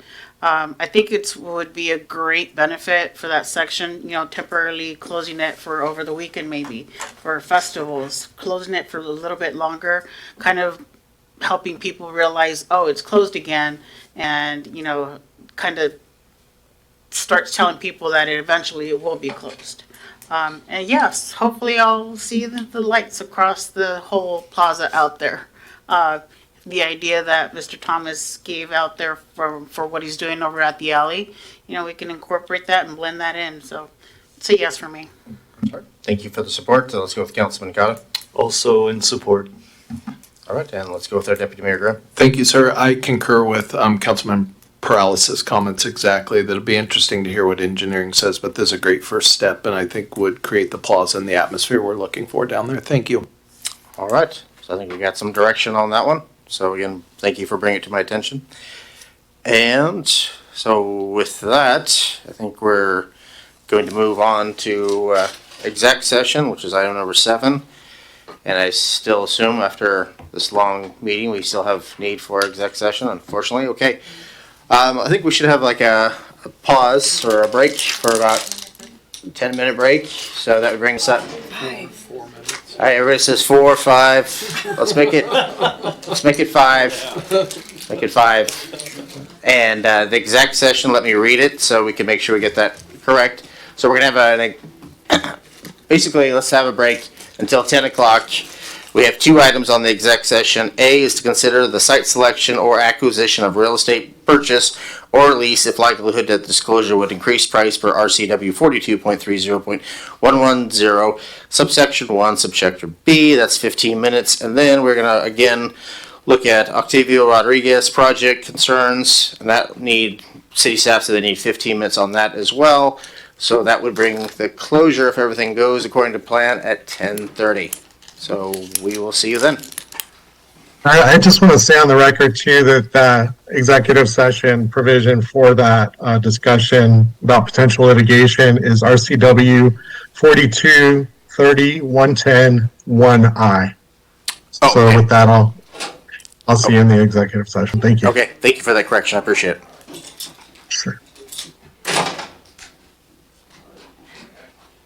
Well, we are back from exec session. I know our clock in there said 10:40. The one out here actually says 10:41, but we are back from exec session. We are done. So with that in mind, we are adjourned. Thank you for showing up.